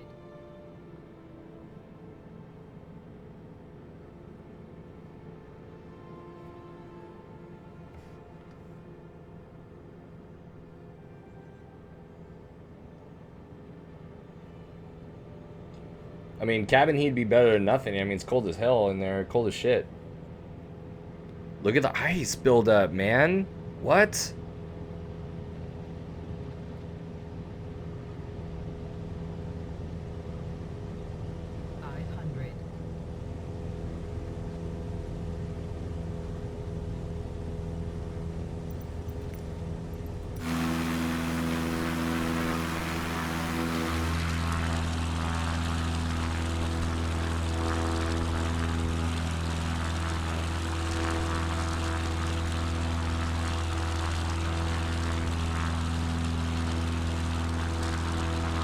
Yeah, you do. When you have a glass panel, you do have Pito heat. Yeah.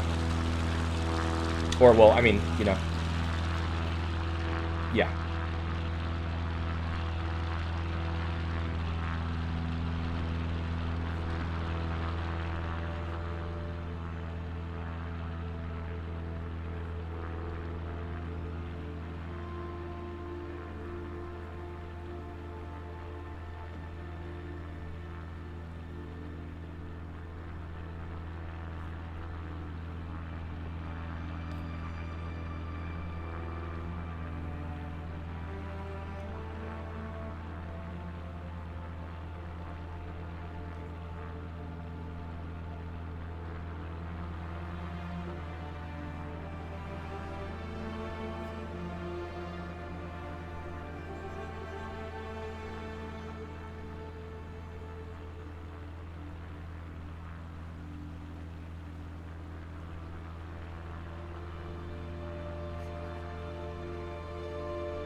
Ooh, through more fog up ahead.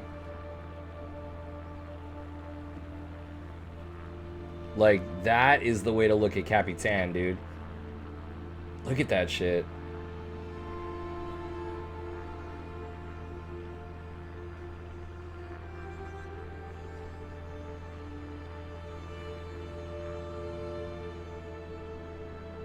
Yeah, I think that's Angel Falls back, or back there maybe, or something, or right in there maybe. I don't know why they don't have it marked. It's like a famous waterfall spot. Yeah, I think it's right there actually. Right there.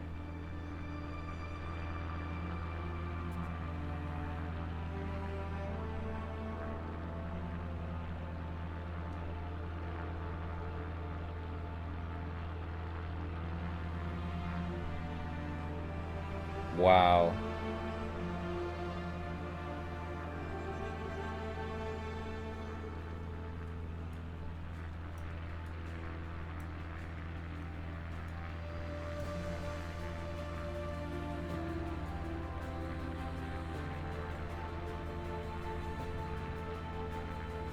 Cleared approach, raiding with a party of 20. What is going on, man?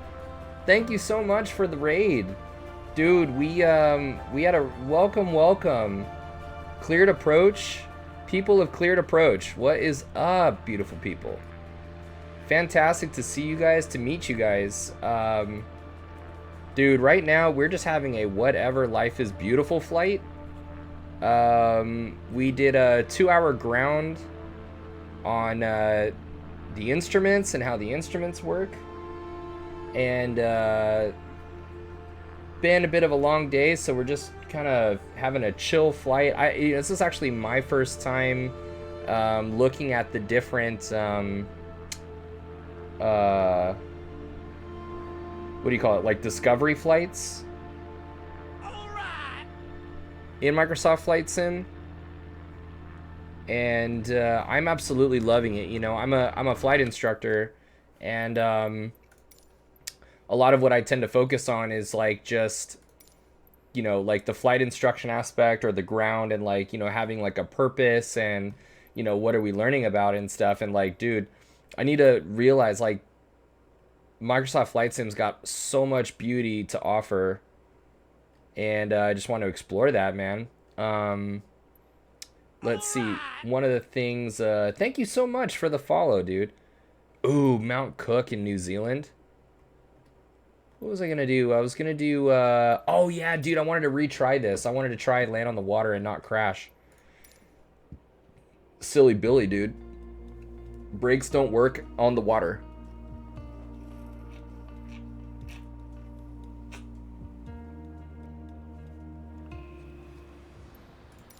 All right, let's do it. Beautiful. Yeah, for those of you who are new to the channel, welcome, and it's a pleasure to meet you guys. And you'll stop plenty quick. Yeah, well, you know, the thing is too is like crashing into a building also is really helpful in terms of, you know, stopping the airplane.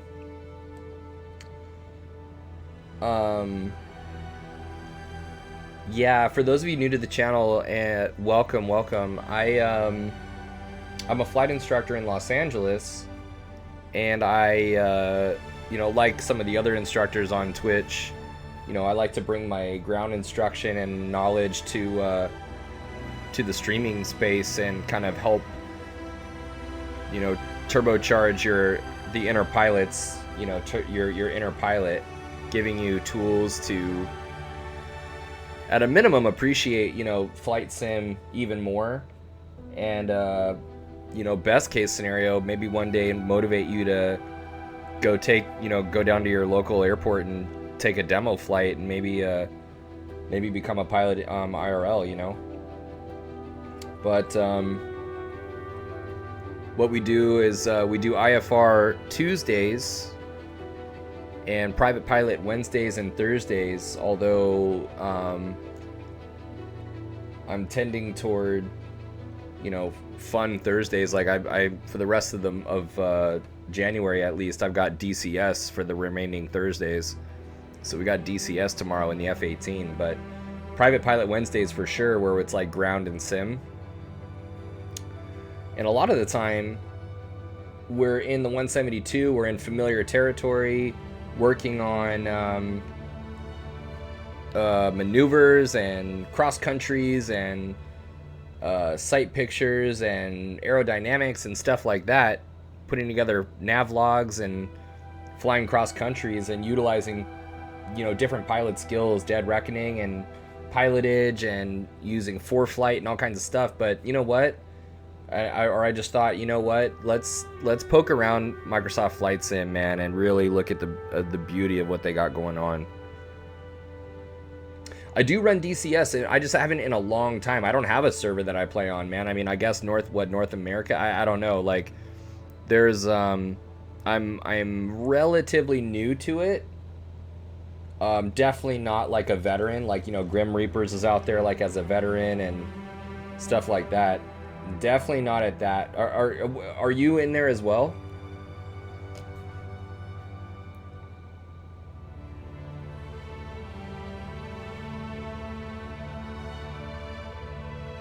I just love it. I love DCS with the head tracker.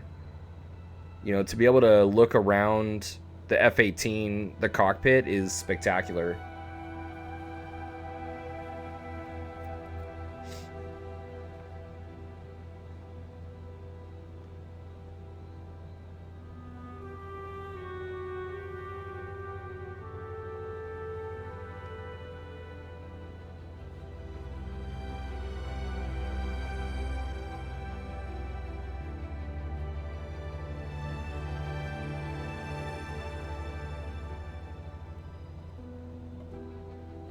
Oh, dude, I'm gonna poke around a little bit in DCS for sure. Then, man, I'd love to, like, you know, hook up in there like with you and fly around. I've been doing most of what I've done. The little time that I have in there is 1000%, dude.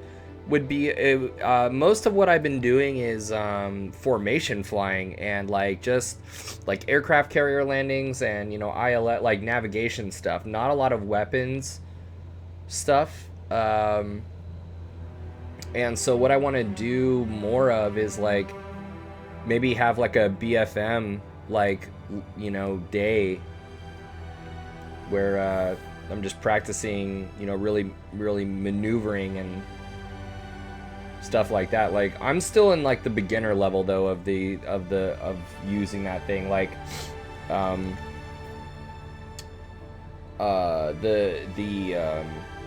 the challenge with the MiG, I think it's a MiG-29, where it's like 1v1 with the guns. I'm still like trying to figure that out, you know what I mean? Very basic stuff. Damn, dude. 2,500 hours in the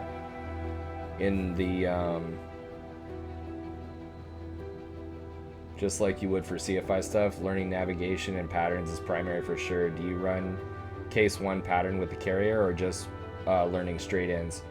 No, yeah, full case 1, like definitely with the brake and the whole, like, you know, 350 over the ship to a 1.5, and then, you know, with the you know, hook down, I guess, and then 1% of the speed for the G loading, exit on the downwind at 250 with the flaps and gear down. Make sure that ILS is like tuned in and that the you know, that it's selected, and you know, so on and so forth. So yeah, that's all right. Here, let's go. Let's try and land here, dude. I've actually done case 3,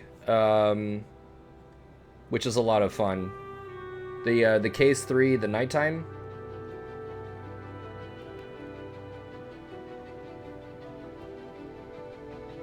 But see, if you're new to the channel, you might not know. So I'm an amputee. I'm an amputee instructor and pilot. And so I fly. I fly one-handed in real life, and I instruct that way, and so I you know, I have to fly that F-18 with very small power changes as I'm trying to manipulate the controls, you know, between power and the controls with one hand. In a regular airplane, I mean, it's with enough practice, it's not that big of a oh shit, this is so crazy looking. It's not that bad, but yeah, in the F-18, dude, like it's so, it's interesting because it's like a heavy airplane, obviously, and so changes, you know, it takes some time to recover from, you know, sinking and shit like that, especially with the jet engine. So just gonna try and ease this on here.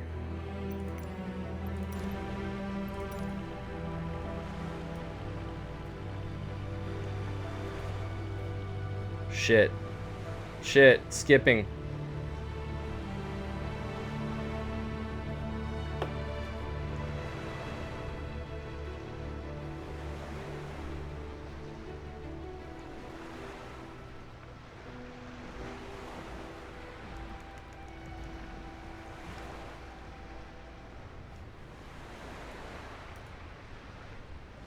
Damn, what?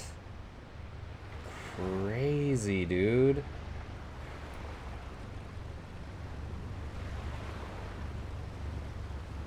The F-18 responds to acceleration much more slowly than most other jets, but it really likes to sink when you pull power out, especially trimmed up and configured dirty. Oh yeah, dude, I noticed that. Like, you've got to find the right power setting. It's a power setting that you need to hold that and like establish that really early, and then just hold that all the way in. And that's what's really challenging about the carrier landings, or even regular pattern, I guess, for that matter. But the carrier landings,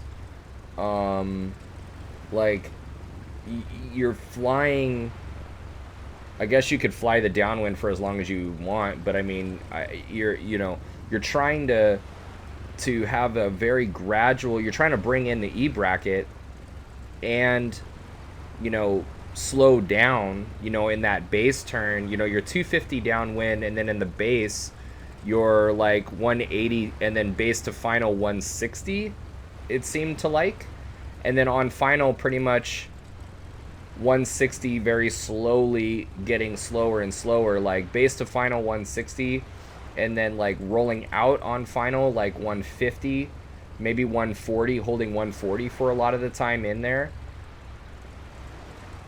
But that point you're ignoring airspeed. Yeah, okay, so I should be a little bit slower than base to final 130, 140. Damn, 130, 140 base to final, that just sounds so sketchy because the angle of attack is so high at that slow speed. So if you're base to final, like in the turn, maybe, so 130, 140 high angle of attack, you're just looking at like a shallow bank. You just start your base to final earlier then, so then your bank is shallower. Is that what's going on? And you're just trying to time the dude, do I take off with flaps in this situation?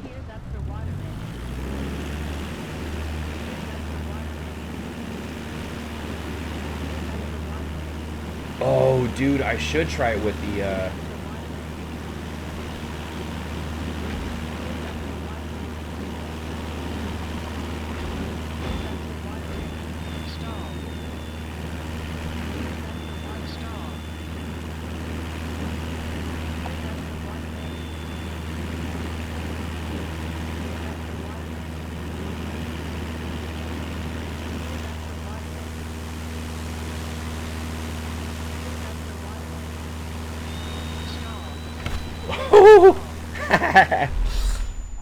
Damn.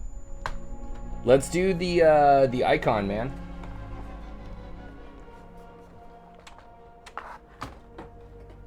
Gotta get this back on.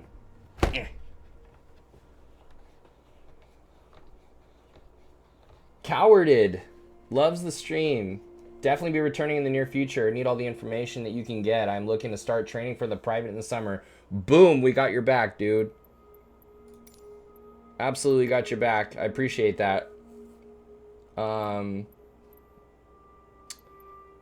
Yeah, no sweat, dude. Private pilot Wednesdays. In fact, next Wednesday, what do I have? Oh yeah, duh. It's the instruments, the gyro instruments. And then on the 26th, VOR navigation for the private pilot, you know.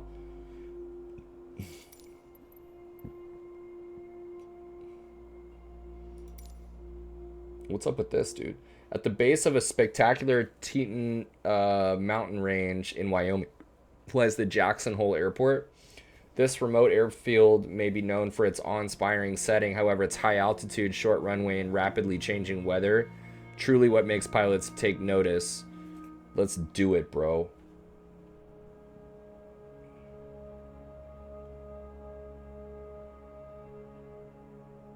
That's NATOP's case 1, but that's a very low tolerance turn. On multiplayer, you usually just extend downwind a bit. Yeah, that makes way more sense to extend downwind. And then it's like, but remember, there's other aircraft behind you in the stack. So if you extend, everyone else now needs to extend the same.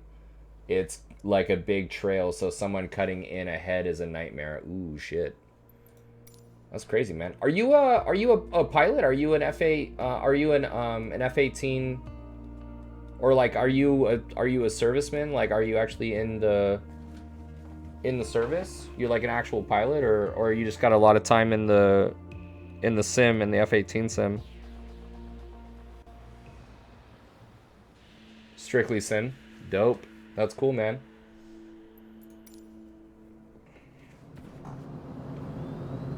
All right, let's go. First of all,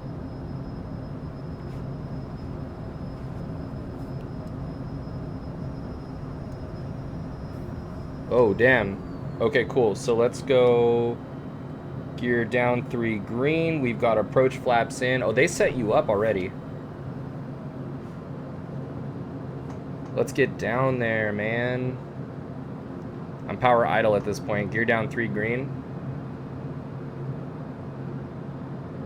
We're pretty fast. How do we not have all our flaps in? Shit.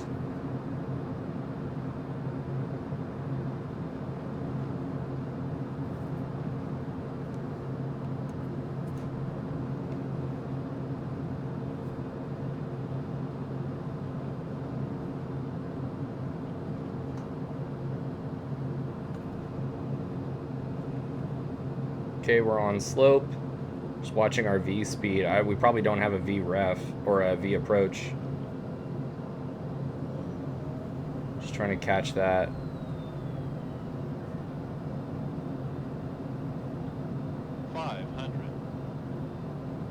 I'm low, but I'm fast. I'm a little bit faster than I should be. So what I'm trying to do is level off, kind of, and reduce my descent rate, and then have that slow me down, see?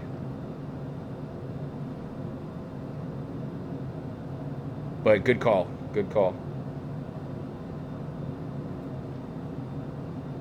See, and there's my normal my approach speed, and here we are.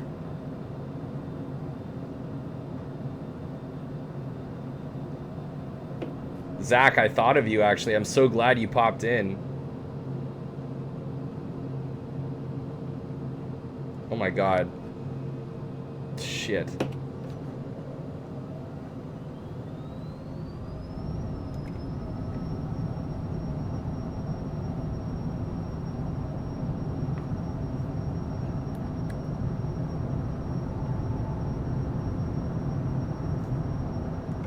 Positive rate, gear up, flaps up. Time to fly the pattern, dude.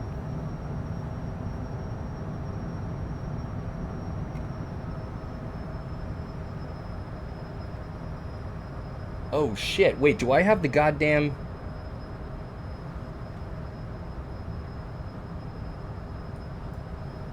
Shit. Alright.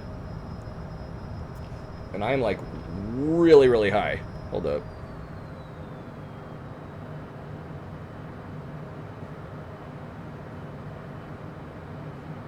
Does it look like this right now, Zach? Is there like snow? There's like snow and stuff all around?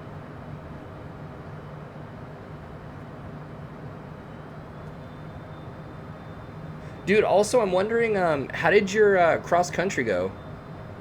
You ended up improvising and going to a different place.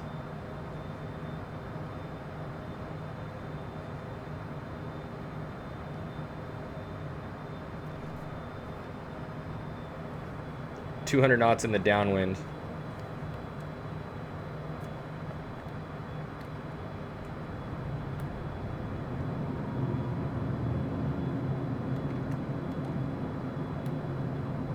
Oh shit, wait a minute, what the hell? Why is that? Hold up, wait. I just put my gear down and the boards are coming up.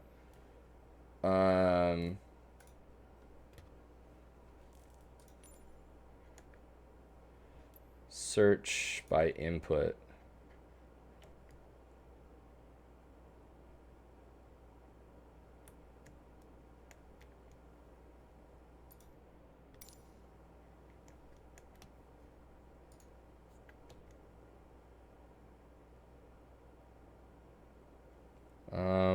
Yeah, flaps. Why did this...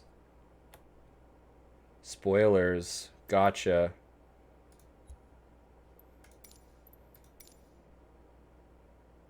So that should stop doing that now, hopefully.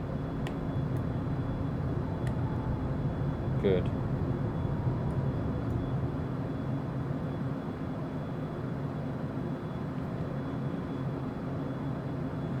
You said just hopped over the mountains to your left and went there. No shit, just hopped over the mountains, you know, nothing really too crazy, just hopped over them. What the hell?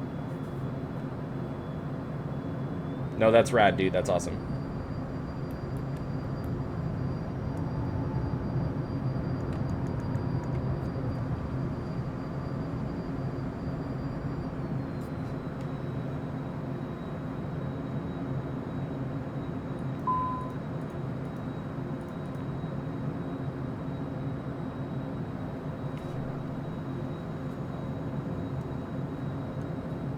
Okay, here we go.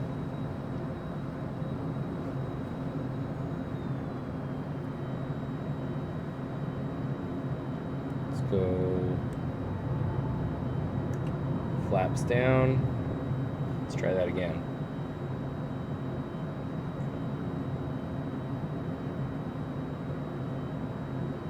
Dude, that's awesome though, man. I'm glad that you and your dad were able to go. Seemed like a good decision, man. Yeah, if the weather's not treating you good, then you gotta go somewhere else. It's the way to do it. Nice job. Okay, gear down 3 green.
Damn, dude.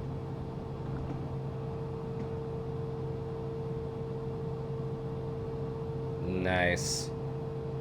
Apex, dude. Always in my corner, man. That's what's up. Dude, thank you, Zach. Yeah, that's crazy, man. So you, like, actually landed on this runway, like, really recently. That's such a trip.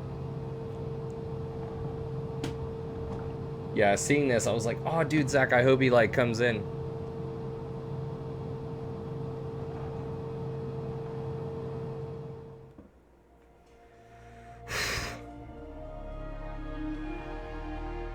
Joey Bolo? Furman, what's up, dude? Wait, Joey Bolo.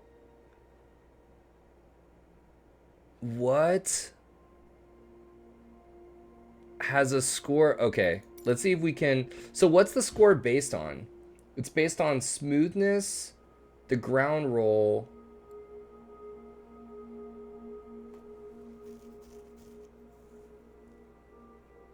Yeah, I know this game is super crazy. So it's on precision. Gotcha. And ground roll. So a low feet per minute. You have to land in that exact spot in the runway. Oh, really? Let's try that again.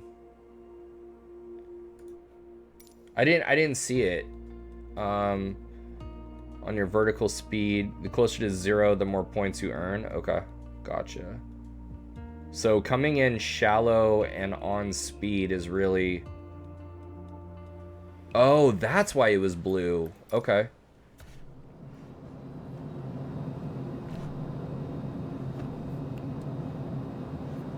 So flaps, gear down, flaps, mixed in the snow. Okay.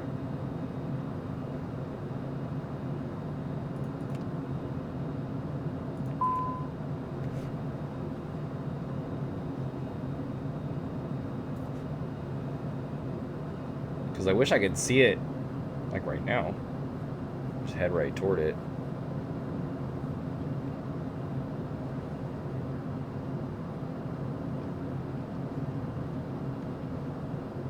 Thousand. Okay, shit. Okay.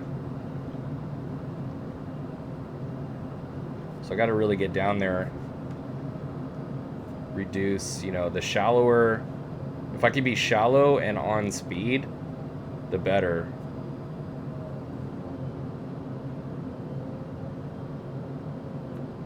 Still fast.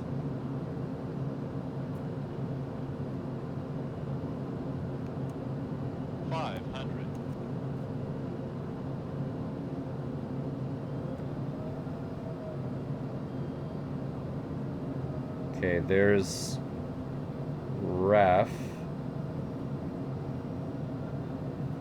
approximately.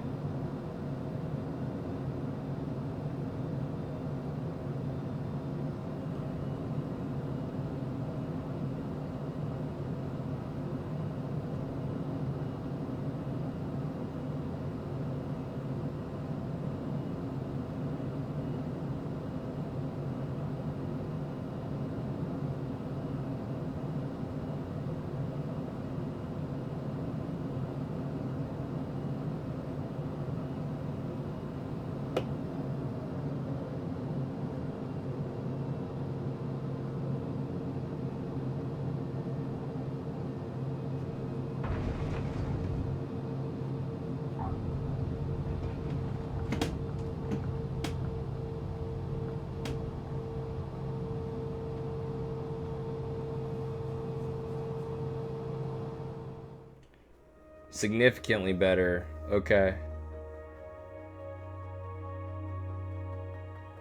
Yeah, I got you. But you actually do. You see it fairly early and on to do something about that. Damn, that's dope. Okay, cool. I'll take the B, dude. I'll take the B.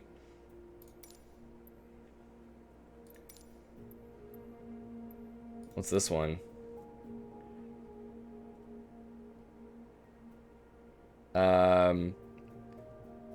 Small public use airfield, region of Chile. Small size makes it primarily suitable for small aircraft. It's mountainous locale.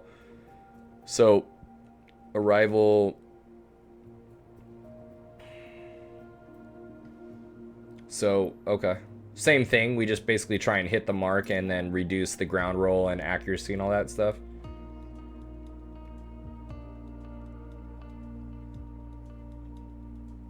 Bees get ATPs. Well then, hot damn. I did it.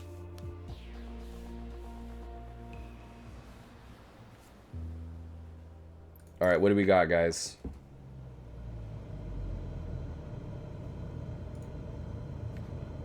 Is it like around the... Where do I go? Is it around the... I'm assuming it's straight ahead. Straight? Okay.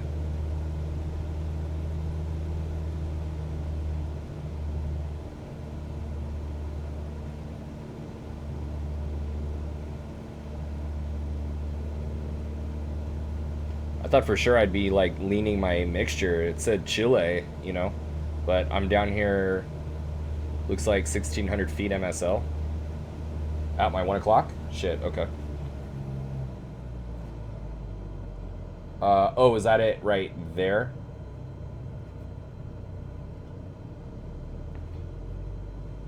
Let's get the flaps in. See, the problem is actually this shit is like not totally stable like X-Plane is. And the airplane does not really behave as it would in real life sometimes.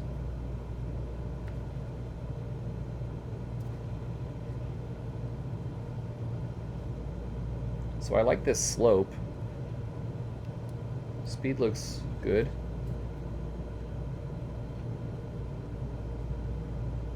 Let's actually get full flaps in there. And so again, is they 500. I'm trying to reduce my vertical speed as well, right? We're just trying to land it.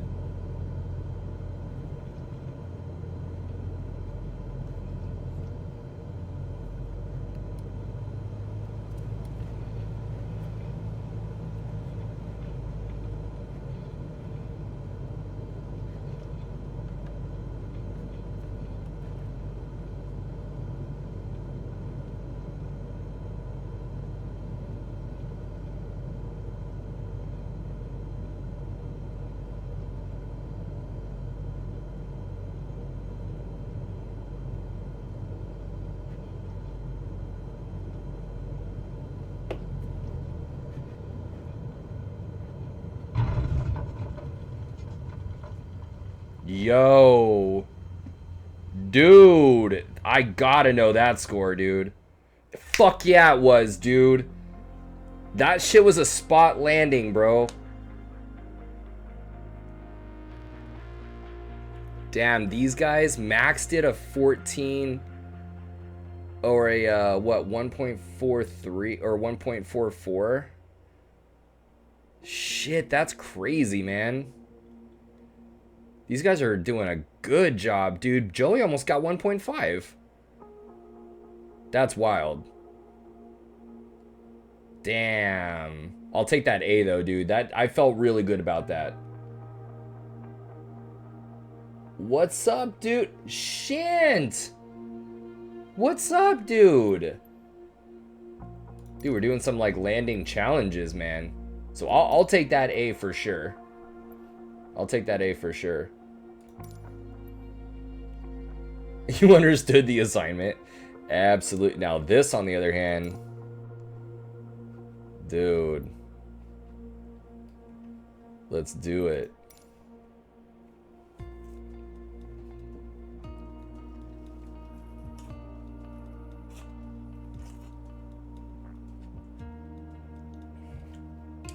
Oh, no way, dude.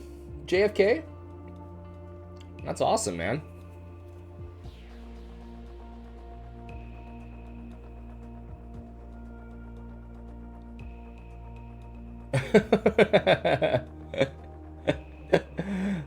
Right? It's like, you got it. He's like, you can see the runway, right? And they're like, well, yeah. Okay, cool, you got it. Okay, cool, so here we go. 1,000 footers, like you said. Okay, gotcha. Okay, never flew this airplane before. I have no idea what the speeds are. And gear down. I'm just gonna dirty it up right now. Oh shit, we're almost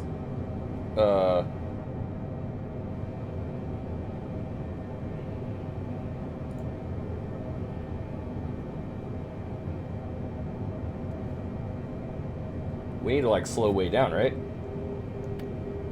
I'm gonna dirty the whole thing up right now, dude. I don't even care.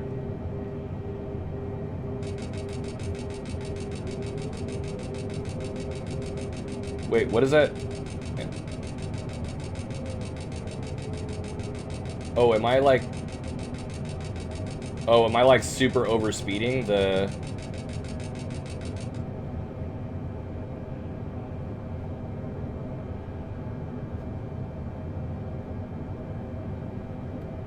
I mean, the power's back, dude.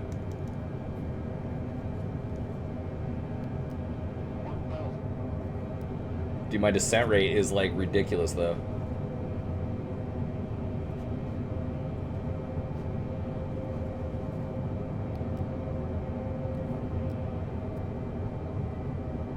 Oh, dude, I have fucked this up.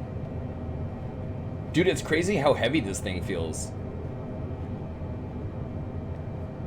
It's so slow to, like, move. It's so crazy. Oh my god, this descent rate. Fuck. Fuck, fuck, fuck, fuck, fuck.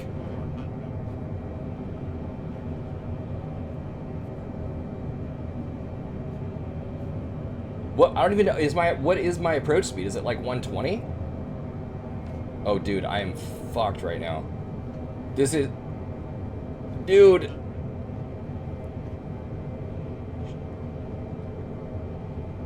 Oh my god. Wow. Tell me that you only fly GA or, like, citations without telling me that you only fly GA or citations. Nah, we got this.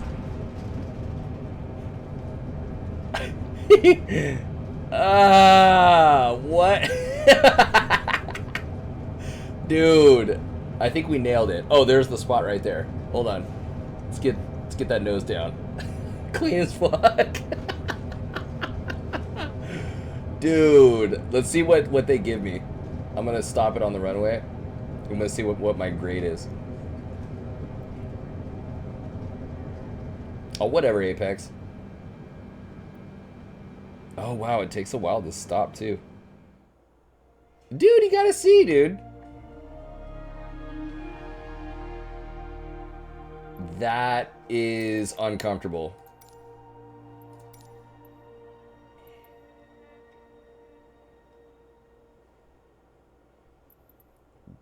I'm surprised. I thought they were gonna tell me to go fuck myself.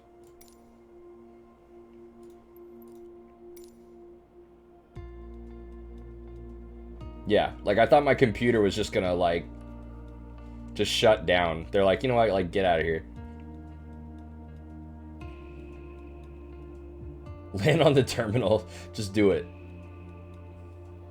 Yeah, just trying to get those passengers to their connection on time. Exactly, dude. Zach knows what the fuck's up, dude. Like I was trying to do the right thing, dude.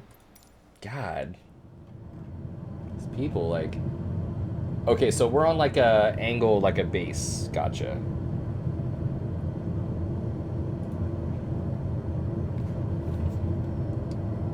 Gear. Landing gear. Landing gear. Landing gear. Oh.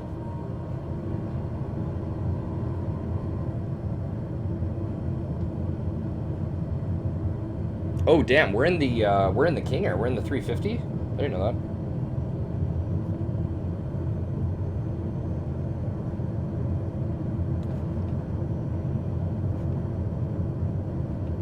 All right, let's get on a base.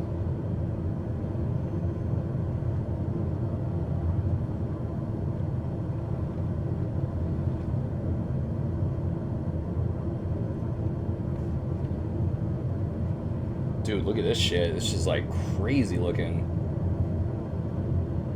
Imagine doing this on the instrument approach like at night and you don't have your altimeter setting.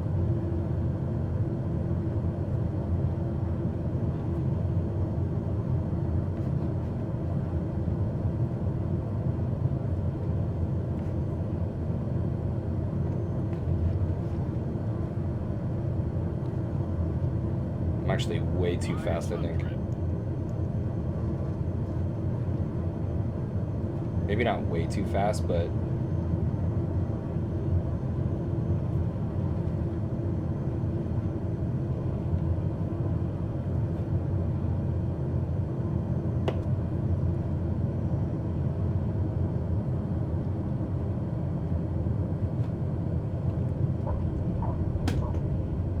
Nah. So, I should have been approaching at what, like 120 or like 115, I guess?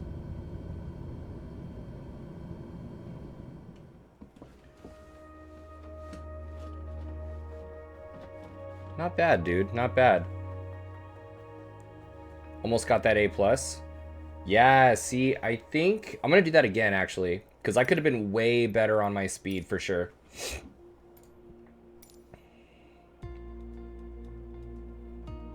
Let's see what's up. So, mile final, maybe 120? Like 115? Oh no, because I was 120, I believe, right? Let's get the gear. Gear down, flaps.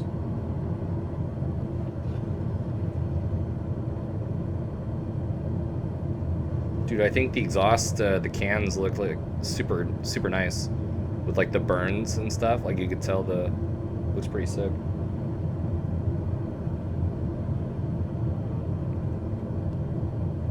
Approach, what? 140? Yeah, dude, really? God damn. Okay, then in that case... fuck. That does seem high. I'm gonna chill at like 120 for approach. Because you also have to come in low too, so... But you can't be too low because of those trees right there. Yeah, that exactly, actually, Zach, yeah.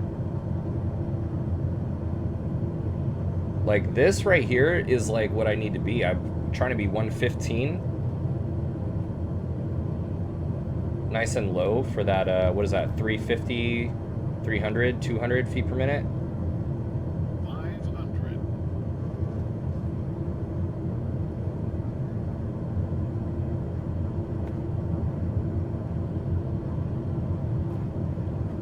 Yeah, the airplane is happy right now.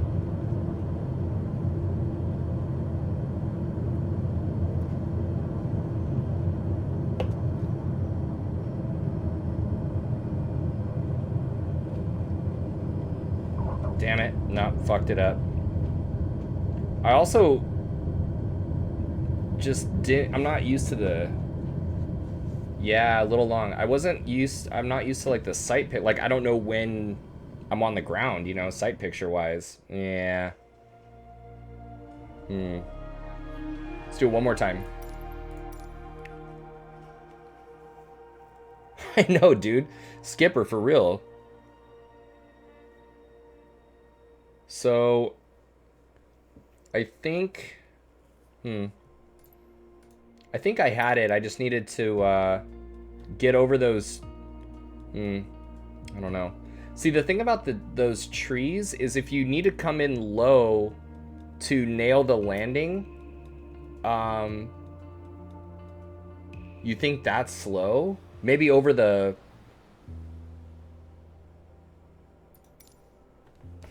I don't know, man. 105 is... 105 approach? Fuck, okay, let's do it. Landing gear. 105 it is. That to me seems low. Because it's also heavy. It's a heavy airplane too. So I mean, not 140, but I mean, I was thinking maybe 110. Well, I guess 115 was a bit of energy.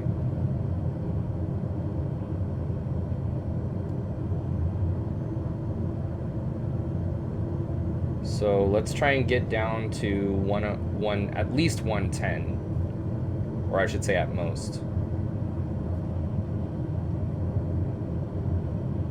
I actually don't know, Zach. It's a good question. See, we're too low right now, but that's okay. We need to be on speed. There we go. That's looking better. Gear down 3 green.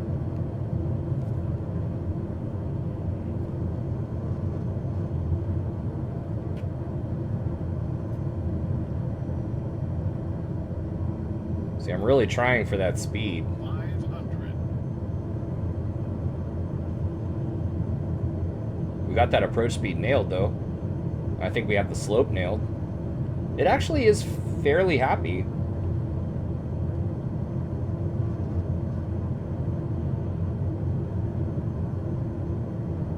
Yeah, it actually likes 105.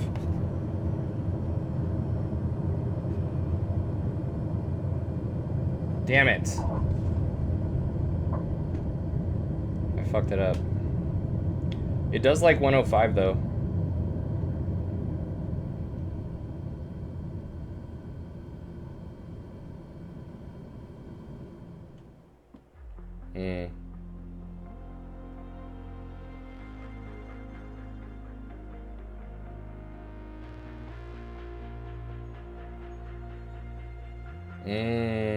That could be it too. What do you, You know, I think since I had the speed, I had the speed actually nailed, and the descent profile looked good. I think I just miscalculated like where I was gonna enter ground effect. The problem is like, you know, entering ground effect too late, I think, you know?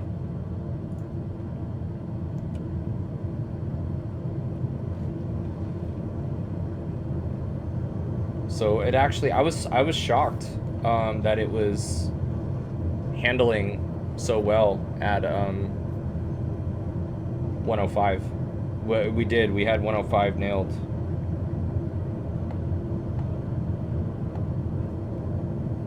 Why is the condition lever weird?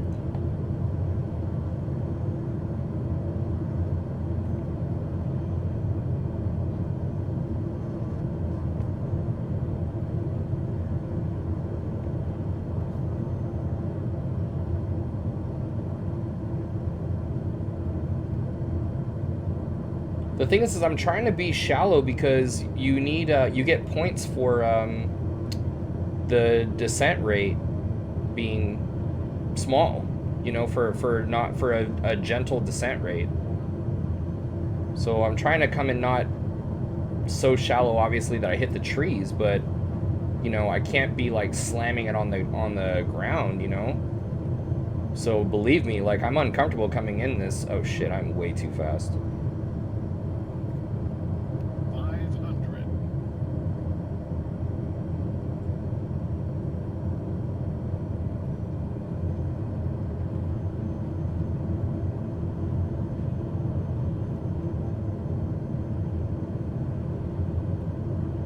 Okay, here we go.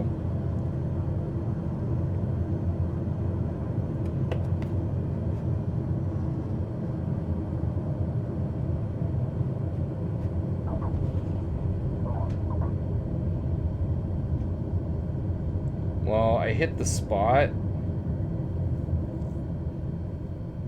I think I'm on the center too.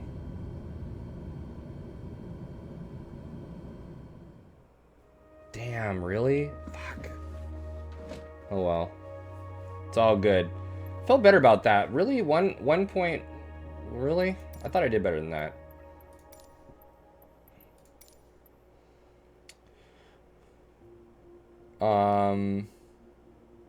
Dude, these planes right here are freaking scary, man. Like that weight, god damn. That was ridiculous. This right here, holy shit. Let's do epic, man. What do we got? Aspen.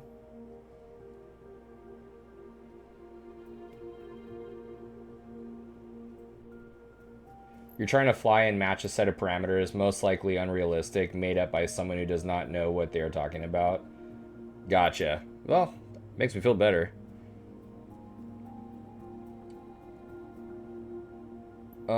Where's, Oh, that's this one. Let's do it.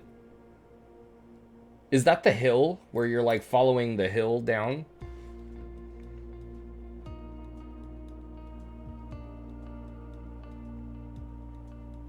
Let's do it, dude. Yeah, RTT. That's what I was like, wait, what, dude? Like the whole, it just didn't feel right. But okay. So TBM, I don't even know where I'm going, dude. Have you guys is that who's also doing the IFR lessons? Yeah, RTT, dude. I love this airplane. In fact, you know, it was this airplane that I was the most excited for when I learned about 2020 coming out. Dude, I have no idea where I'm going. I'm going straight ahead, right? Am I going over there? Or like over there? 1 or 2?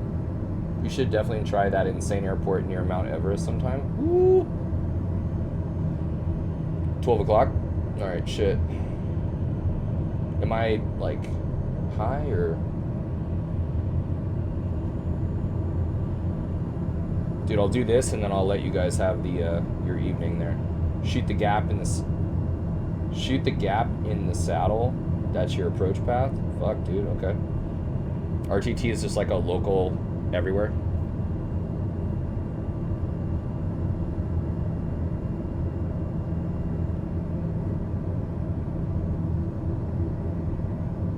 Damn, 103 gig reinstall? Whoa, kill me, dude. You're down 3 grand.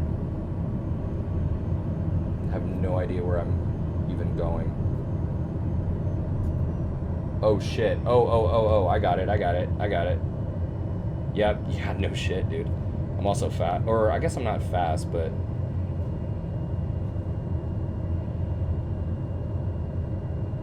Oh shit. Shit. Fuck. So much for being too high. Okay, I just didn't know where I was going, so... Let's do it.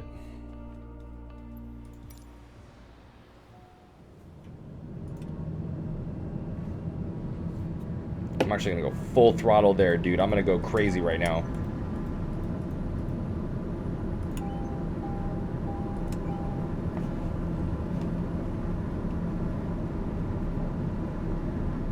Yeah, dude, that's what I'm saying, Skipper. Let's just freaking do it, dude. Go big or go home, man. Gunning it.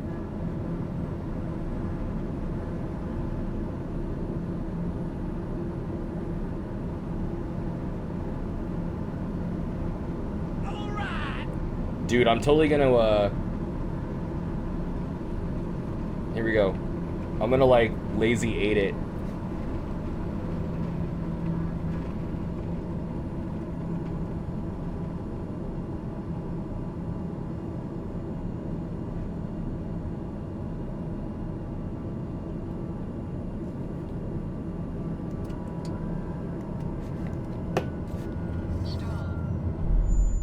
Oh, shit.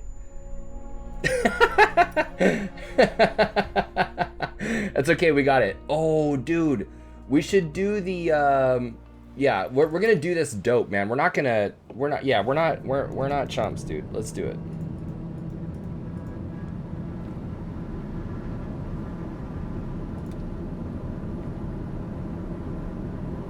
No, we got this. It's all good. Yeah, that looked dope. It's,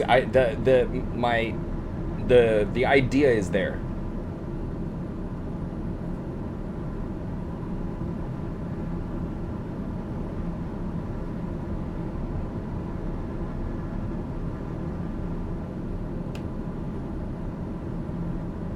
Get a good view of it. There it is right there. Okay, cool.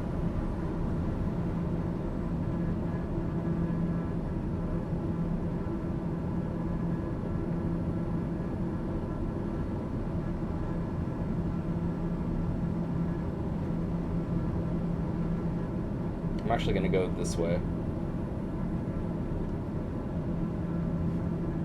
Landing gear. Landing gear. Landing gear. Landing gear. Landing gear. Landing gear. Landing gear. Landing gear. Landing gear. Landing gear. Landing gear. Landing gear. Landing gear. Landing gear. Landing gear. Landing gear. Landing gear. Landing. Okay, here we go.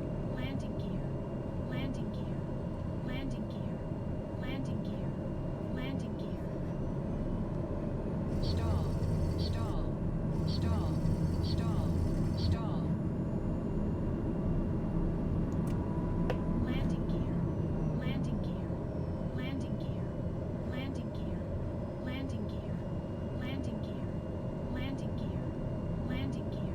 Oh shit, wait, where is it? Landing gear. Landing gear. There it is. Landing gear. Landing gear. Landing gear. Landing gear. Okay. Full flaps. Slip.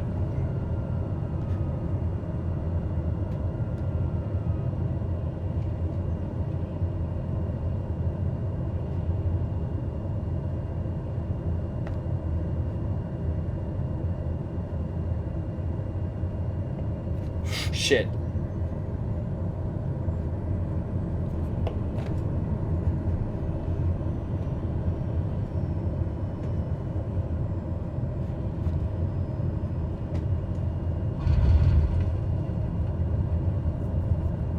I thought I had it, but then I actually fucked up at the end because I was sinking, added the power.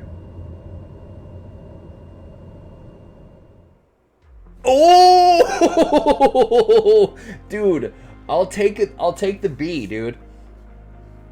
I'll take the B. Are you kidding me, dude? Came in at like 200 knots, fucking lazy 8, like major lazy 8 hammerhead down to the final approach path, dude. Forward slip down the hill. Fucking fuck it, bro. I'll take that B. Fuck off with that B, dude. I love it. I love it, dude. Forward slipped a fucking, like, what is this, like a $6 million airplane? That's what's up. That's hilarious, man. Damn. I love it, dude. That was dope. I can't wait to hang out with you guys tomorrow, man. DCS Thursday, F-18. But, $4 million, right? Damn. Slip that bad boy. Oh, you know what would be really cool, too? Would be to do the air races, man. Do, like, an air race day. But, you guys, that's it for me, man, for the night. Great ground. Awesome, discovery flights and challenging landings and stuff. You guys are the shit, dude. Thank you so much for hanging out. And just for you, your positive vibes, man, and the love, I definitely feel it, and it's really, really awesome to meet you guys, and yeah, I hope that we can, just keep the party going and see you guys, in future stream sessions, and it should be really cool. I'm really looking forward to tomorrow, getting back in the F-18, and getting some dogfighting going on, and maybe some systems and stuff. So. Yeah, Apex, I'm right there with you, man. I'm right there with you. Great to find you, too, RTT. Look forward to more. Happy to help with DCS anytime. Absolutely. Have a good night, Zach. All right, guys. Take it easy, man.